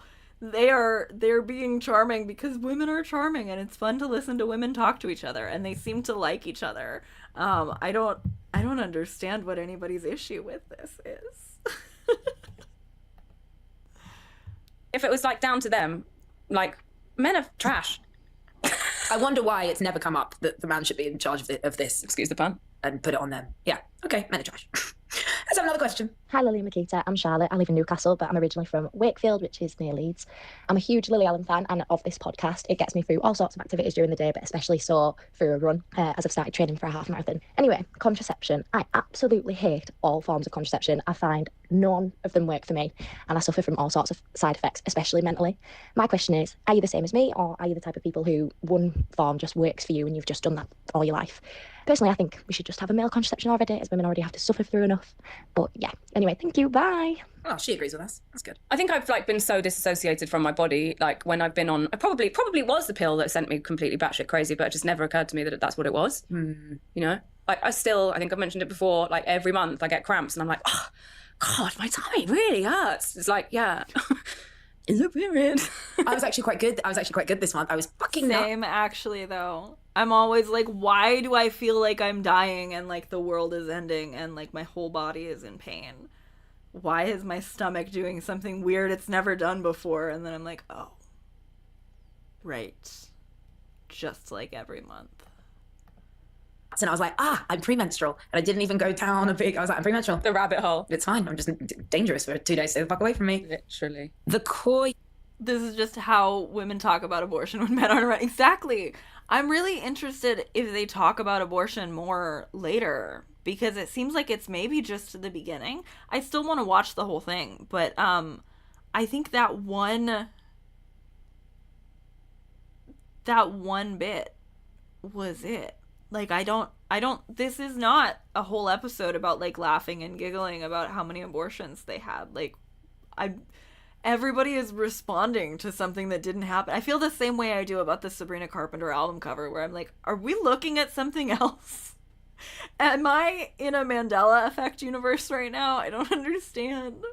Yo has been wonderful for me over the years. That really changed my life. Stopped getting abortions. Just really gave me like a calm, linear 7 or 8 years I had the coil. It was great. But I know, like, Tyson, my cousin, had the coil and it really didn't go well. And I think if your body doesn't respond well to the coil, it can be fucking painful and really, really difficult. So you get lucky if it works. It's really just like anything medical, really. It's just like, it's never one size fits all, is it? It's like antidepressants. Like, one can work for someone, just can send somebody else completely crazy. I wonder what I'll try next. Contraception-wise, or antidepressants? Because I can give you quite a lot of pointers on both. Yeah. I don't know, I just feel like I want to get it really... I thought we wanted to have a baby. Probably let's not... She says on her way to the egg freezing clinic. Huh? Okay. Yeah, of course, the comment section exaggerated it, had me thinking the entire thing was specifically about Lily's abortions, which wouldn't be a problem if it was only dedicated to that. I agree. Like, I really thought that it would be more of this episode. And I think that that's such a cool way to talk about it. Just mention it a little bit, be chill, don't be, pantomiming hating yourself for other people. Like, I bet that was affirming for people to hear people say, like, oh, I can't remember how many abortions I've had 4 or 5. Like, this wasn't bad. This is not bad. Truth is, anything short of them bawling about their experiences would have been considered flippant. Yeah, unless they were saying it's so sad and I wish I hadn't, then it wouldn't be okay. Sure. Yeah, so it's a contradicting time. No, Makita, walking contradiction, never. Shall we have a break? Condom split. Remember, you can listen back to every episode that we've ever recorded on BBC Sounds. Last week we talked about short men, George Floyd, COVID, and egg freezing. We managed to talk about all those things, and we still had a good time. And a bit of Glastonbury. Hello, Miss Me viewers. I'm Roman Kemp. And I'm Tom Grennan, and we're dropping in to introduce you to You About. Each week we have... No. Welcome back. I don't actually have another one. Oh, I couldn't find one. Bend over. Should we do anal? Should be safe. I don't know whether we can do that as a welcome back. Welcome back to Miss Me. I hope that works. Yes, yeah, Marty. It was also such a short clip regarding how many abortions they've had, and yet it's all the comments. Exactly, because people are coming here to yell after they saw it on fucking Reddit and Facebook and Twitter. I feel like once a year we get some fresh Lily Allen discourse. It's truly wild. She's on the forefront of, like, hated women. Lily, I've had a few abortions. The comments, she murders babies for fun and laughs maniacally about it. Exactly. Like, even if she was doing Sextina Aquafina, I would have been fine with it. But that's not even really what this was. Right, welcome back. I hope that really got everyone back in the mood. Can we have another question, please, for today's Listen Bitch? Hello, Beth. It's Max talking to you from my sunny... From the comments, Lily didn't have maybe 4 or 5. It was 45.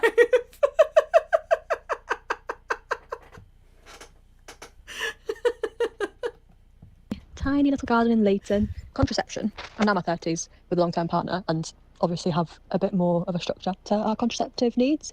But throughout my fun 20s, I did some interesting things for contraception. One of them being using mugwort as contraception, which you shouldn't do. It has multiple uses. It stimulates the uterus. You can also have some really fun psychic dreams if you drink mugwort tea. But I would sometimes use it if I thought that I had been a bit risky for whatever reason, you can guess. And I would drink a lot of it, like after I was a bit concerned about any late periods, and hope that it would work. And yes, sometimes it did work. Who knows if it was the tea? I don't know if it didn't. And there you go. So have you got any weird ways? Do you think maybe they didn't realize that it was Frank Sinatra and they thought she was just, like, coming up with a jaunty little tune on her own? Like, not that that would have been any, like, better or worse, but I don't know what was so upsetting about that. Also, I've always quite liked her. I like her song "Fuck You." I think there are a couple other songs of hers I like, but "Fuck You" is the one I know the most. I'm like so much more in her corner having watched this and seeing how far out of proportion everything is being blown. Just like I'm gonna be a fan of hers moving forward now, not just because of this, like, but in part because of this. Like, all a woman needs to do to have me in her corner is just not do anything wrong and have people be stupid about her. Oh, Not Fair is also really good. Of preventing pregnancy that you would not recommend really anymore? Praying. Hoping for the best. I'm gonna help you out with something that the ancient Egyptians used, which I think sounds pretty amazing and kind of sexy. The ancient Egyptians for contraception often used honey. How? So you just take a bit of honey, put it in your vagina, and then it would, what's the right word, sort of create a film within. I don't know. Wait a second. Is this before sex or after? Before sex. Okay, right. So basically like a sort of liquid condom we're talking. Yeah, but like within you and not placed on the penis. Okay. How did that go for the Egyptians? I don't feel like that works. I don't know. There's quite a lot of them. So who knows? But also, I mean, that's a nice, sweet smelling one. Other things we found out, people would use offal and like sheep's gut. That just if you put a bit of sheep's gut up your vagina, no man is coming near you, so it doesn't. No, that one's different. That is like. Did you just put some venison up your? Yeah, now go down on me. Let's go. No, it's that is actually the film case, like a condom for a penis. In medieval times, they would use like the casing of sheep's gut, which I think is genius, actually. But then we're the ones that have to. Yeah. It's not. That's them like giggling and laughing. Like they were laughing more about that than they were about the abortions. Like what? It sounds like a recipe for disastrous yeast infection. Yeah. Just like picturing you. This is medieval times. Coming home at 4 o'clock in the morning and shoving a bit of haggis up there. Okay, we don't have to make this like pertain to my Scottish ancestry. Mickey only uses haggis. Because I was Scottish, yeah, of course. A bit of what do you call it? Is it blood pudding? Does that work? But also with pull out and pray, medieval people did use the pull out method, but they called it coitus interruptus, which is, I guess, the same as pull out and pray. Coitus interruptus. Coitus interruptus. Yes, I just named the episode. Coitus interruptus. Classic one that obviously doesn't work, but is in sort of like every harrowing film that ever existed. Gin and a hot bath. Yeah. Isn't that a bit of Mother's Ruin? And then what was the vibe to just kill out the sperm? I think you drink a whole bottle of gin and get in a really like excruciatingly hot bath. But I think that's just like old wives' tale. The patriarchy's like just inventing something to make someone feel awful about themselves. Like neck a bottle of gin, massive gin hangover, and also like second degree burns. You dirty bitch. Serves you all right. Serves all right. Okay. Oh, it didn't work. Damn. But don't you think that's quite interesting that, like... This is fun. This is a fun podcast. Like, I none of these people know how to have fun. Whatever happened to fun? Nobody's fun anymore.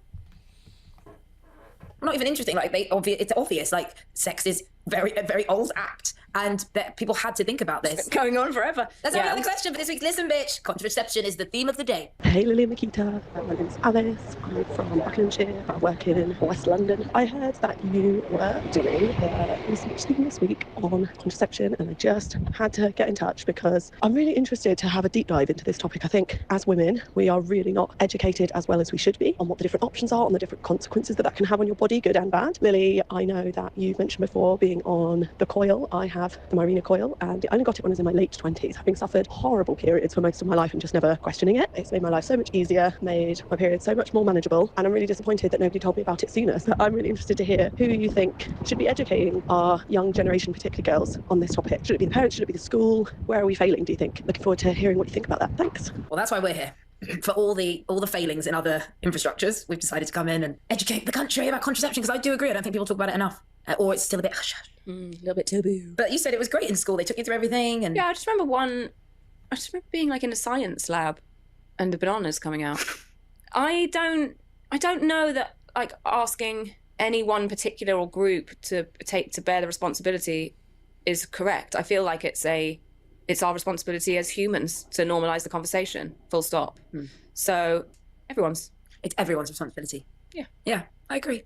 In America, sex education does vary. Some schools have an abstinence-only approach. I forgot. And they don't mention any... Promise rings. Yes, quite. And they don't mention any contraception or birth control that's available.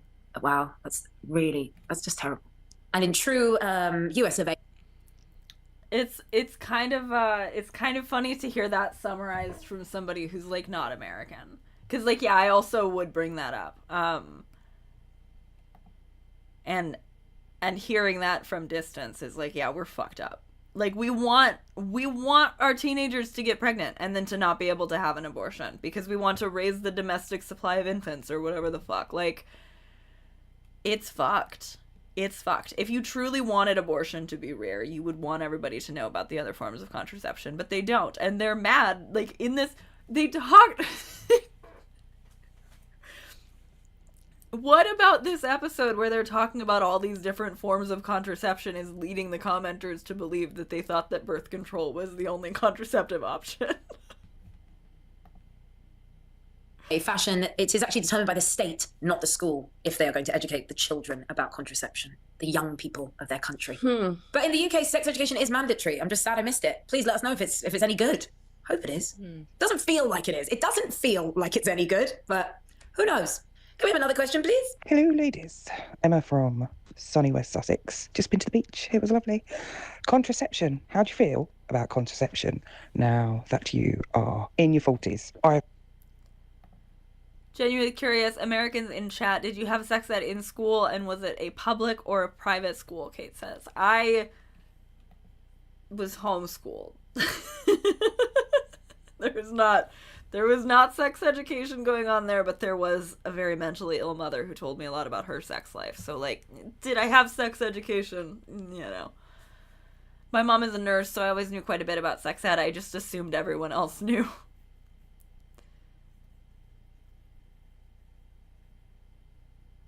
People just want women to feel like they don't have a choice about what men do to them. Mm-hmm. I had sex ed in a public school environment. Let me tell them about Catholic school sex education. It would be a wild time. I like the show Sex Education. All I remember thinking about sex education was looking at the diagram and thinking, oh wow, that's really unappealing. American, homeschooled, no sex ed at all. Homeschool survivor here too.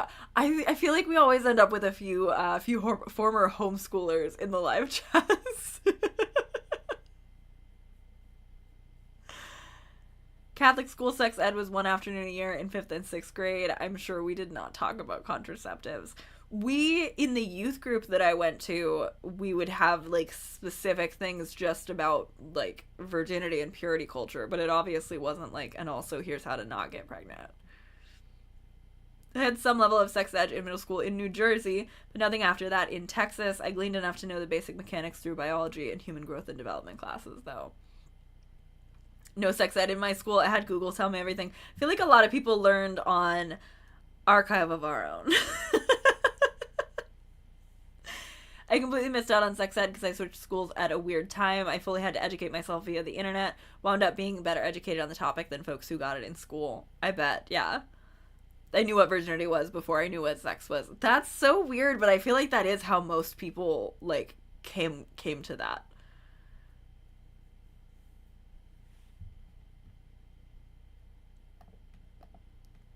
Stopped it completely, and most definitely perimenopausal, and the doctors have offered me the Marina coil. Like, why is the GP's go-to for women and girls' problems just to give them contraception? Oh dear, you're in your early teens and you've got... I always wanted to put a banana on a condom. Like, I don't know why, but in my head I was always just like, that would be cool. And then I started going to this queer youth center when I lived in Seattle, and they were, like, always trying to get me to take condoms, even though I was like, I don't need them. And I did take a condom one time and just, like, play with it at home when I was 18. I was in my first apartment, and I was like, I want to know what a condom feels like. I should have got a banana. I should have gotten a banana. Did I say put a banana on a condom? I meant that I wanted to put a condom on a banana, obviously. I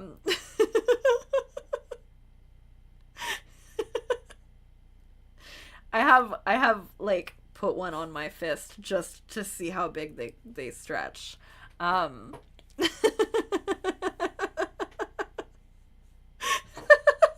did the same thing with the texture. It was so, like, slimy.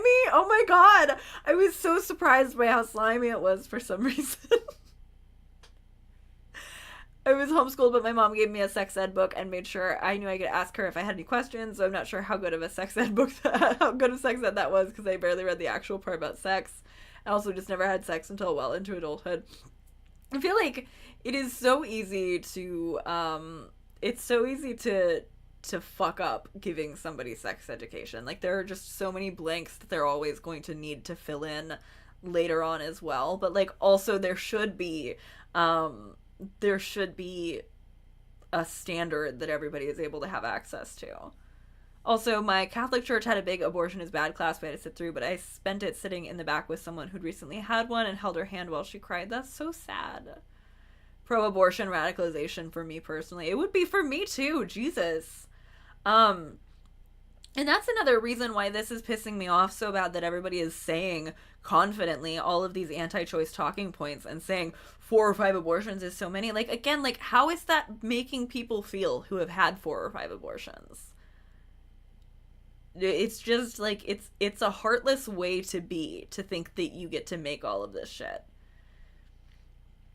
The banana condom thing feels like it doesn't help, but I'm really not the person to talk about that. I never got that lesson.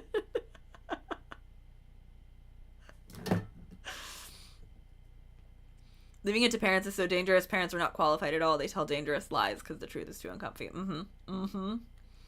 Yeah. There's a lot of things that I think should not be left to the children, as left to the parents. As previously mentioned, having been homeschooled, it would have been great if somebody was making sure there were certain things we learn.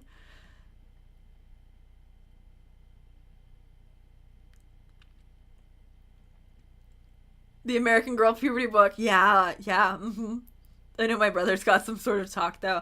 I never got like an official like sit down talk. I know people always talk about it.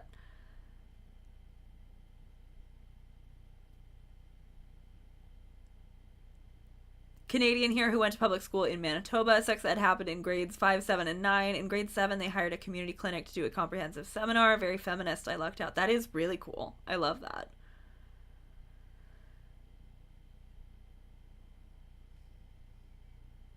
My crying women who had abortions tell you why their bad session made me very confused as a kid, because I came out of it thinking abortion really helped these women. That's, again, like I said earlier about that person telling Sunny, like, I knew somebody who had 4 abortions. Like, thank God they can get one. I know you might feel sad about it later, but, like, I know that you're not,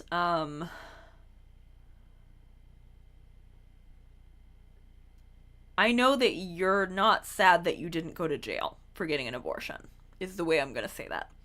I know that you're not sad that you were not legally punished for getting an abortion. And so, like, it's okay to be glad that you were able to get an abortion. You don't have to pretend like you being sad about your abortion means that it should be a restricted law. That is wild.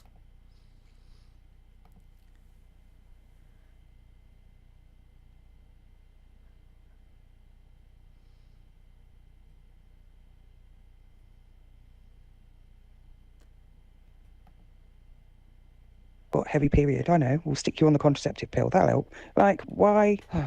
Just do some scientific research on the women's bodies, please, because you can't just keep sticking us on hormonal contraception. It's not okay. It's not cool. It's not the answer.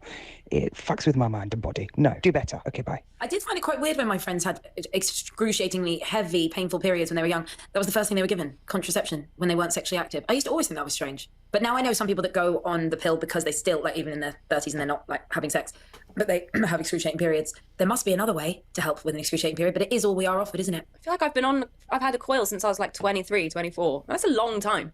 And I've been through some, like, psychological ups and downs. I wonder if I had my coil removed, if I'd suddenly be like, oh yeah, it was that. 20 years of my life. I never understand how a coil can mess with our minds. I get it with like a pill. Because it's got hormone in it. Yeah, I'll do it then. The copper IUD does not. Yes, I think I had that one. But the Mirena has a little drip drop. Talking about women being crazy. So the word hysteria is literally based around the crazy of a woman because of the womb within her. Yeah, it's not very often is the word hysteria or hysterical used in association with a man. No, because they've actually made it, I mean, it wouldn't be because it literally pertains to the womb. So it's like, it was made for us, that word, and it's never been used on anyone that isn't us. Because of those pesky wombs that make us so nuts. I couldn't fucking believe that when I found that out. And that's why I'm learning Latin. Is it? Amoa massa mat tomatis amant. Boarding school. Let's have a final question. Can we have a final question, Floss? Are we there? I feel like we've banged on a lot. It's the final countdown. Hi, the kids and Lily. I'm Layla. I live in West London. I wanted to ask you what your most traumatic contraception stories are. I'm pretty sure you will both have one, at least one, if you've been on contraception. Mine are, I can't choose between really intensely crying, sobbing at someone's funeral. It was my ex-boyfriend's granddad's funeral, who I did not know and had not met. I really stole the show with my sobbing, which was quite embarrassing. And the second one is just getting the coil. That was just the most painful, horrendous thing I've ever experienced in my life. Obviously, Lily, you've had children, so it'll probably be worse. That was probably worse, but yeah. I love your show and can't wait to hear from you. Thanks, Layla. Just quickly, I would say that I always got the pattern would... Calling men hysterical is my way of dosing out microfeminism. Yeah, the history lesson is good. They used to think a uterus could float around and bite other organs. They did. This is why I only say hysterical when something is really funny, because funny is good and not misogynistic. Yeah. I do think there's a real conversation that could be had around how AFAB healthcare is so often neglected that AFAB's concerns around their issues are ignored or downplayed. I agree. I completely agree. Would be get pregnant, unfortunately get pregnant, like not want to be, have an abortion, and then while I was sedated in said abortion, they would give me a coil, and then I'd be like, I'm going to get the coil out, then I'd get pregnant. Why would you get it taken out? That's exactly what I was trying to think. I was thinking, why did I ever get it taken out? I can't quite remember, but... Drama queen. Because I'm a drama queen. But I did do that a few times, and then, so I've never really experienced having a coil put in, being awake, and I can't imagine. I've heard horror stories, Layla, so I hear you. God, what's your traumatic contraception story? You said you had one. I had a traumatic I had a coil taken out because it came to the end of 7 years or 8 years or whatever it was, and then had another one put in. But I went to Yo-Yo on the same night after it happened. Wait, we know this. This is when you were bleeding extra in the loops. Yeah. Lily, I've heard this terrible story before. Avid listeners will have heard it on our period episode. But if you could just summarise what happened. It's just like I went to a nightclub and then it was like I hemorrhaged or something. It was insane, the amount of blood that was coming out of me. I had to take my friend Jade to the toilet and be like, babe, what is going on here? She was like, I think you need to go to hospital. It was so much blood. It was insane. But you'd already had a coil and your body was all right with it. But then this one, it was just not. I think it was just the moving things around situation. Because something had been pulled out and then something had been put in. Yeah. Last time I had a coil put in, I went to sleep and Donald Trump was president. The election hadn't been called. This was not this time round. This was the last time round. And I woke up and the first thing the surgeon said to me was, you'll be pleased to know, Joe Biden's just been announced as the winner. It's like, wow, the world has changed. I can no longer get pregnant, and Joe Biden is the president of the United States. So you woke up to the news that there was a new president and you had a new coil. Correct. The new coil wasn't news. I did know that was going to happen. I'd be pissed off if they'd been like, just thought I would put this in here. Don't want you procreating.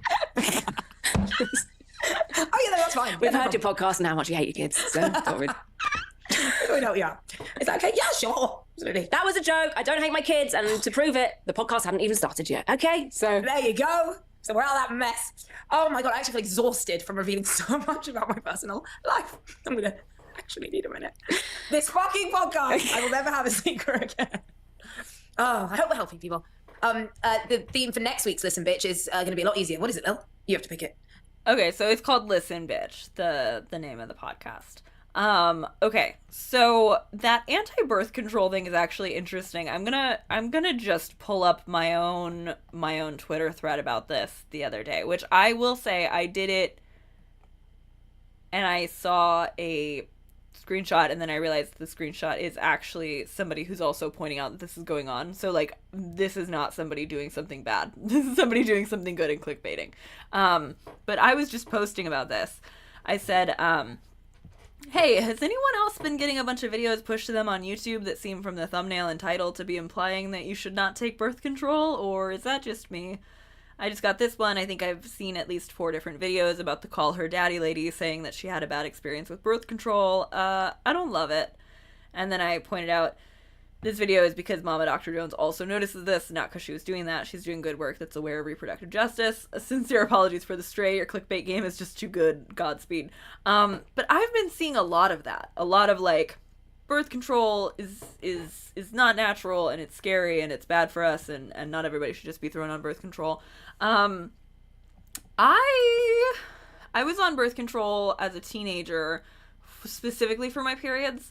They put me on birth control for my periods because birth control is hormonal medication. Like, I think some people aren't really understanding that, like, it does other things other than keeps you from getting pregnant. And so they're like, well, why would they put you on the not be pregnant thing? But, like, it can be helpful. Yeah, Trash says they prescribe the pill for period pain because it works. It reduces production of hormones that cause the cramping. It's a really good treatment for that problem. I wish I'd never... Oh, I just jumped. I wish I'd never taken estrogen because I don't like the feminizing effects. Birth control is actually an incredible medication. We should not let them demonize it. Yes. And Various and Sundry said that caller was leaning anti-farm in a way that irked me. I think it makes sense. It makes sense for people to be a little bit like, oh, I wish that this was like more talked about, that some people do have bad experiences, because that's also true.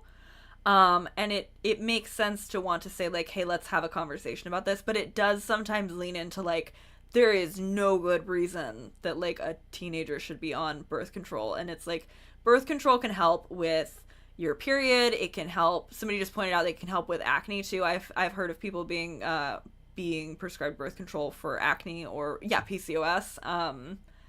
Yeah, I have PCOS and they gave me hormonal birth control, so I would have periods. It was the worst thing after like 5 years without. Oh my god, I can't even imagine.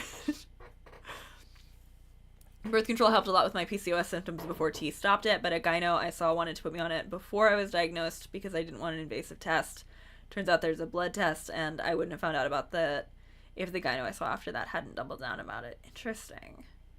I think it's paving the way for banning mifepristone and mifepristol. I agree. I think it's that, and also it's like, obviously I think the end goal in this specific case is abortion banning, obviously, but also I think that there's in general, getting people to be anti-abortion is like an easy pathway to get them to be more generally anti-vax, and that's scary. That's bad.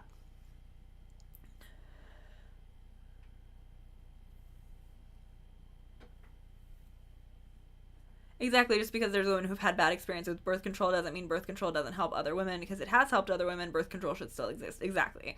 Yeah, the video by Mama Dr. Jones actually goes into a lot of other benefits to the birth control pill aside from the obvious, including helping bone density. Yeah, but people are scaremongering about it, and it's fucked. Birth control should not be called birth control, in my opinion, because it isn't birth control, it's hormone control. That's a good point.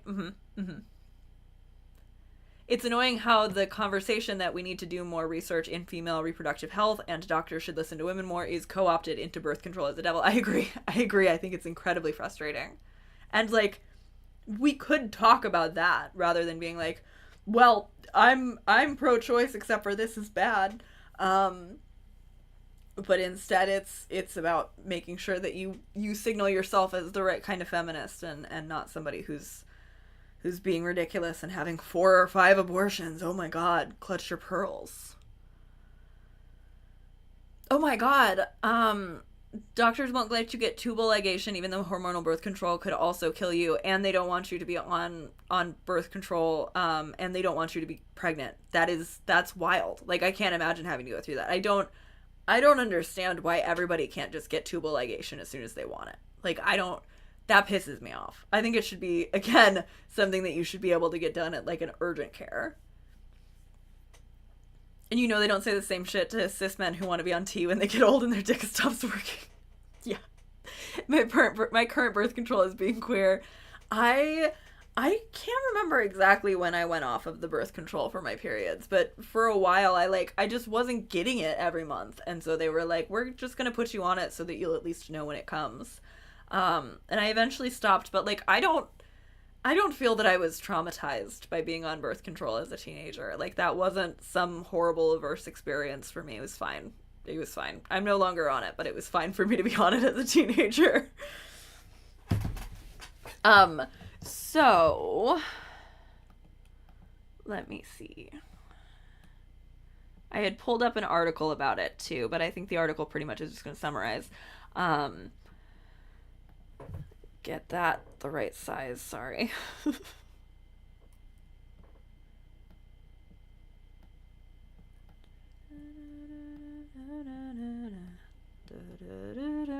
Okay.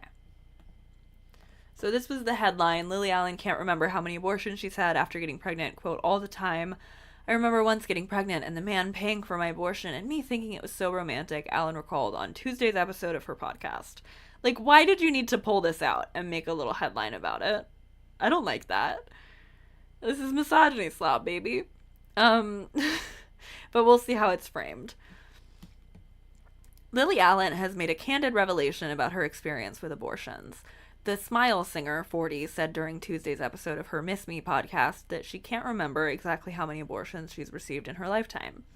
I get pregnant all the time, Allen said on her podcast. Abortions, I've had a few, then again, I can't remember exactly how many. I think maybe, like, I want to say 4 or 5. Just cut out the fact that was her singing. Okay. Her podcast co-host Makita Oliver also admitted that she's had about 5 abortions too. Lily, I'm so happy I can say that and you can say it and no one came to shoot us down. No judgment. Oliver said we've had about the same amount of abortions. Alan continued as she reflected on one of her experiences. I remember getting pregnant and the man paying for my abortion and me thinking it was so romantic. However, Alan said the man never ended up messaging her again after the procedure and she no longer thinks the action is generous or romantic. Fair, to be honest, I was a fucking crazy bitch. Still am, the singer added. Alan currently shares 2 daughters, Ethel, 12, and Marnie, 11, with her ex-husband, Sam Cooper. The two were married from 2011 to 2018. In 2019, the pop star went on to marry David Harbour. However, the couple has since reportedly split. Why do I care about this? Why? What? In December 2024, it was reported that Alan had popped up on Raya once again. This led to unconfirmed speculation that the Smile singer had separated from Harbour, who plays Hopper in... I didn't even notice that said David Harbour. Okay, maybe that's why I was supposed to care. She's dating Hopper? That's weird. I didn't know that. Kate, are you still here? Did you know that? Did you know she was dating Hopper? In January, the musician took a break from the podcast after admitting she was spiraling and not really in a good place. She returned to the podcast and confirmed she had been in a treatment center for a few weeks where she did lots of... Why are we talking about this? What the fuck? Like, I don't... I'm sorry, I really don't understand why this article was written. This seems like it's an article that's just like, look at what a messy bitch she is. Am I being too sensitive? Like, what? Why? Why was this written? Not exactly a candidate for Mensa, but surely a candidate for Densa, without a doubt. I don't understand. I don't understand why this was written. This is a useless article. Like, the things that were said in that podcast were helpful, but this is, like, very framed against Lily. I don't like it. I don't like it.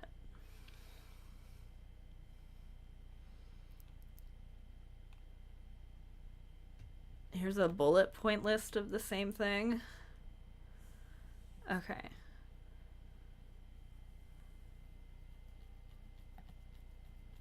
Okay, hang on one second. Let me, because I think there was one where she responded to.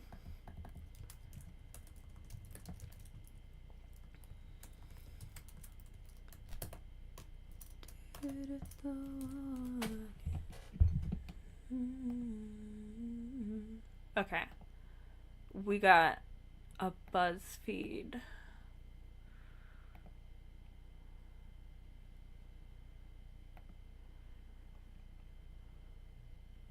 Last week, Lily Allen revealed that she can't remember how many abortions she's had before getting an IUD, which is a form of contraception, at 23 years old. This one admitted she was singing to the tune of Frank Sinatra's My Way. She then burst into laughter, confirming, I can't remember, I think maybe, like, I want to say 4 or 5.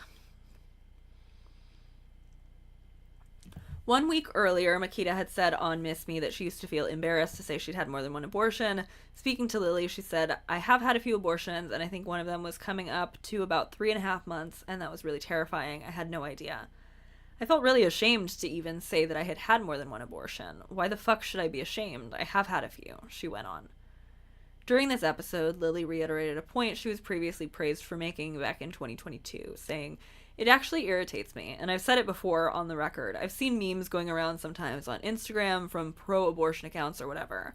Whenever this conversation comes up and suddenly you start seeing people posting things about extraordinary reasons for having an abortion. Like, my aunt had a kid that had this disability or whatever. If she went full term, it was going to kill her, so we have to. She continued. It's like, shut up. Just, I don't want a fucking baby right now. Literally, don't want a baby is enough reason. One of the abortions I had, I hated the guy and had absolutely no interest in having his fucking child, Makita agreed. I was like, absolutely not. And as you know, throughout my 20s and 30s, having a baby wasn't really very important to me. And I would have hated if I didn't have the option and the freedom to do what I needed for my own life. This is great. This is good. This is fine. Ophie, the only thing that's going to make Harbor hotter to me is finalizing that divorce.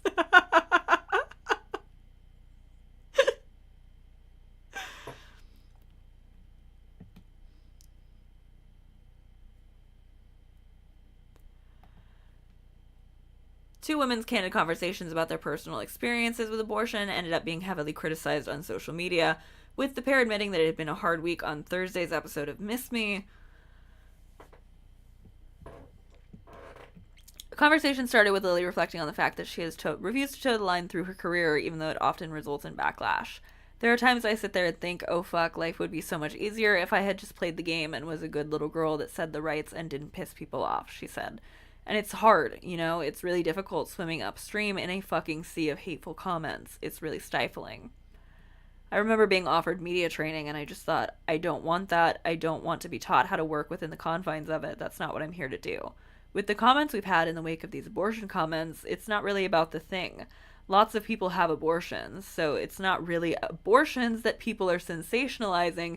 It's about the audacity of expressing it. And being a woman, it's like, how dare you find humor in these things? You're meant to be ashamed and scared, and if you don't feel ashamed and scared, we're going to do everything that we can to push you back there, she went on.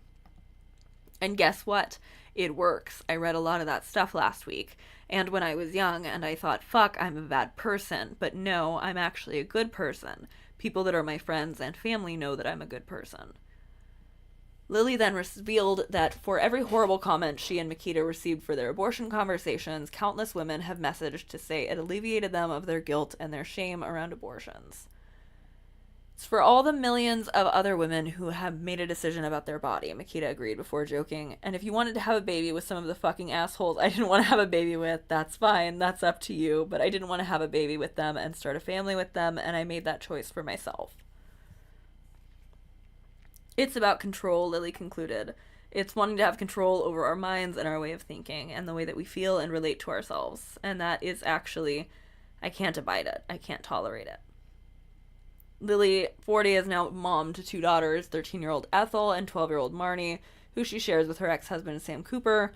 Makita, now 41, is currently child-free and has been open on the podcast about not being sure if she wants to have children in the future. Let me know what you think of Lily and Makita's response to backlash in the comments below. 1.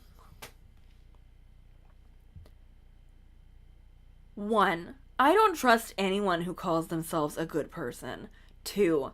Her giggling about having had multiple abortions has played right into the hands of pro-birthers who claim irresponsible women use abortion like birth control. She's arguably done more to hurt the pro-choice movement than otherwise. What have you done, buddy? What the fuck have you done?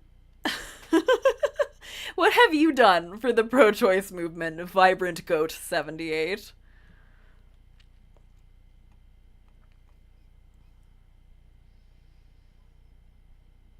This article feels like pocket watching, but instead of finances, it's someone else's uterus and relationships. Yeah, it's weird. It is weird. I hate the framing of she revealed as if it's some dark secret. It was just two friends having an open convo. Right. That's another reason why people are mad at her, because she's not ashamed anymore, and if a woman doesn't feel shame, she's a bad person. Right. It is nobody's business how many abortions she's had.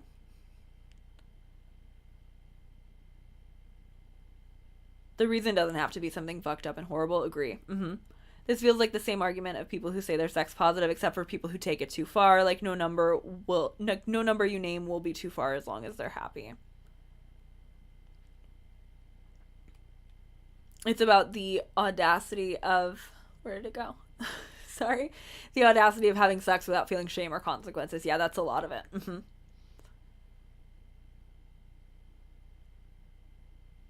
I hate that most people think there has to be some ethical moderation with choosing to get an abortion. Me too. I hate it.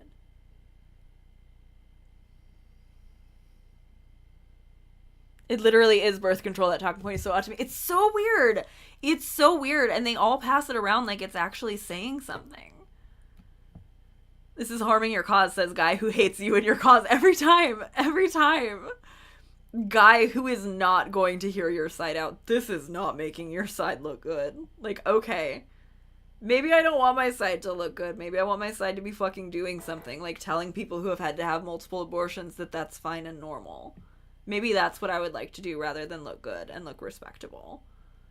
There's nothing unethical about abortion.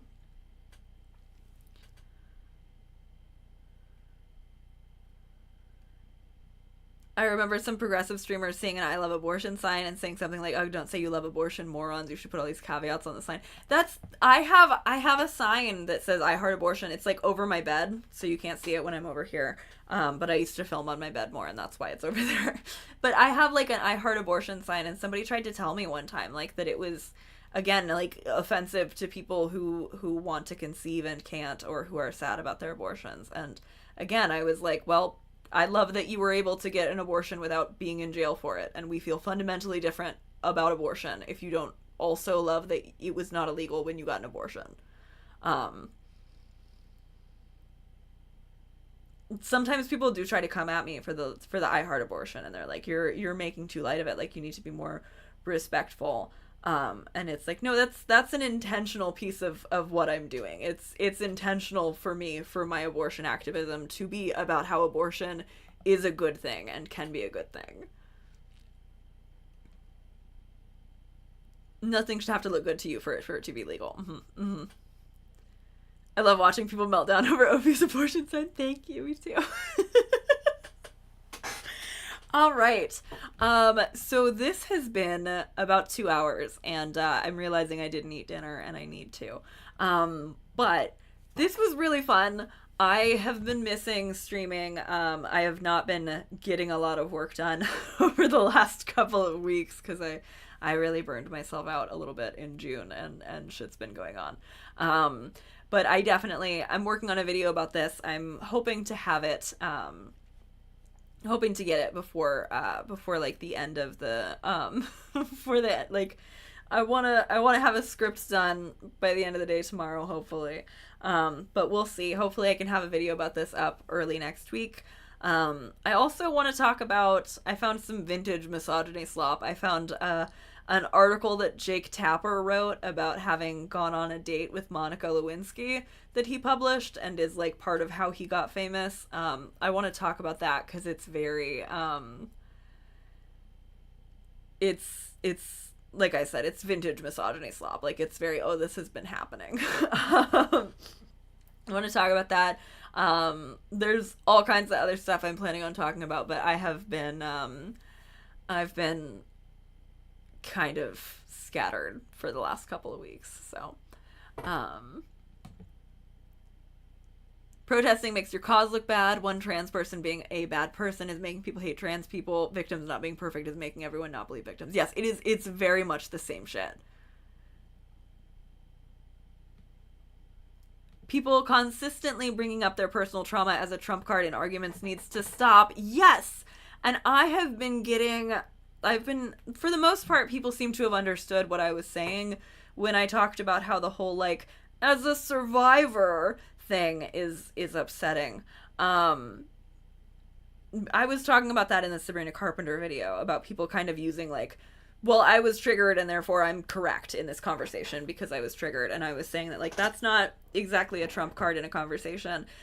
And a couple of people have been hurt by that. And I'm trying to find a better way to explain what I mean, but I'm also like, I think if you were a little bit hurt by me saying that people weaponize their trauma, maybe you weaponize your trauma and you felt bad about having that called out.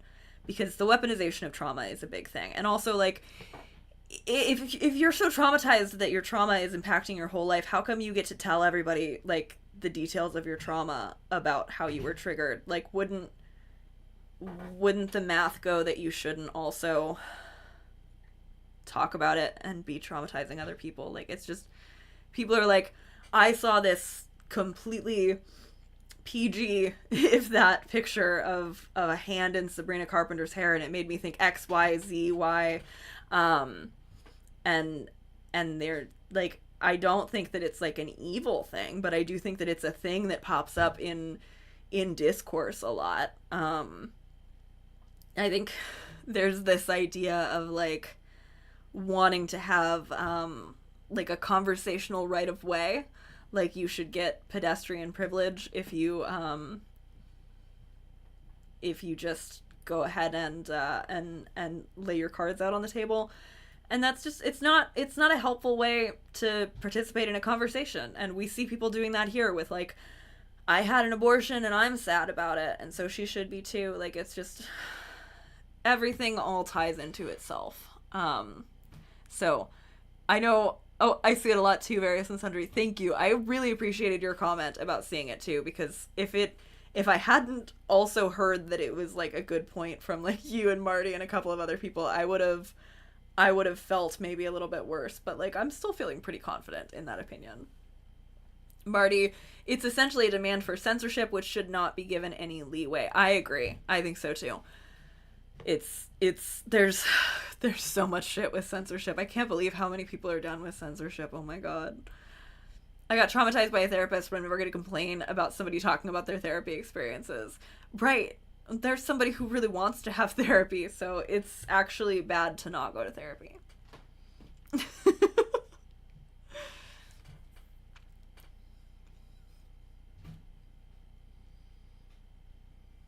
People will use the voices of the people who are triggered by what the general population wants survivors to be triggered by to shame survivors who use triggering stuff as coping mechanisms. Yeah, I could see that too. There's a difference between using your trauma as a cudgel and using your own experiences to inform others about certain issues. I agree. I think so too. Once Sabrina came out with that album cover, people started saying that her singing about sex is bad. So it went from being you're promoting domestic violence and violence to you shouldn't talk about something. That's normal. Right. People pick and choose what they care about censorship. People were pretty mad about that insatiable petition. Oh, I think I forgot about the petition. Yeah. All right. So I think I'm gonna wrap it up. We've been here about 2 hours now. 2 hours and 16 minutes. Oh my god. Okay. This was really fun. I really appreciate you watching with me. As I've said before, as I will say again, everybody should get as many abortions as they ever want or need. I find nothing that Lily Allen said in this podcast to be abnormal or even like particularly poor taste. Like I don't understand how people are this upset about it, but clearly they are, because they are willing to moralize about abortion. And you should not moralize about abortion. You should not put yourself onto the team of the conservatives, even to say this makes you look better to them, because you're just legitimizing them. Thank you so much for being here. Abortion is good. Abortion is great. I think that the Womb World t-shirt thing just ended. So I will be donating to the Act Blue and posting the receipt for that very soon. Once I'm sure that the bonfire campaign is done, I'm gonna look into that tomorrow. But bodily autonomy forever. I love you all very much. Thank you for hanging out.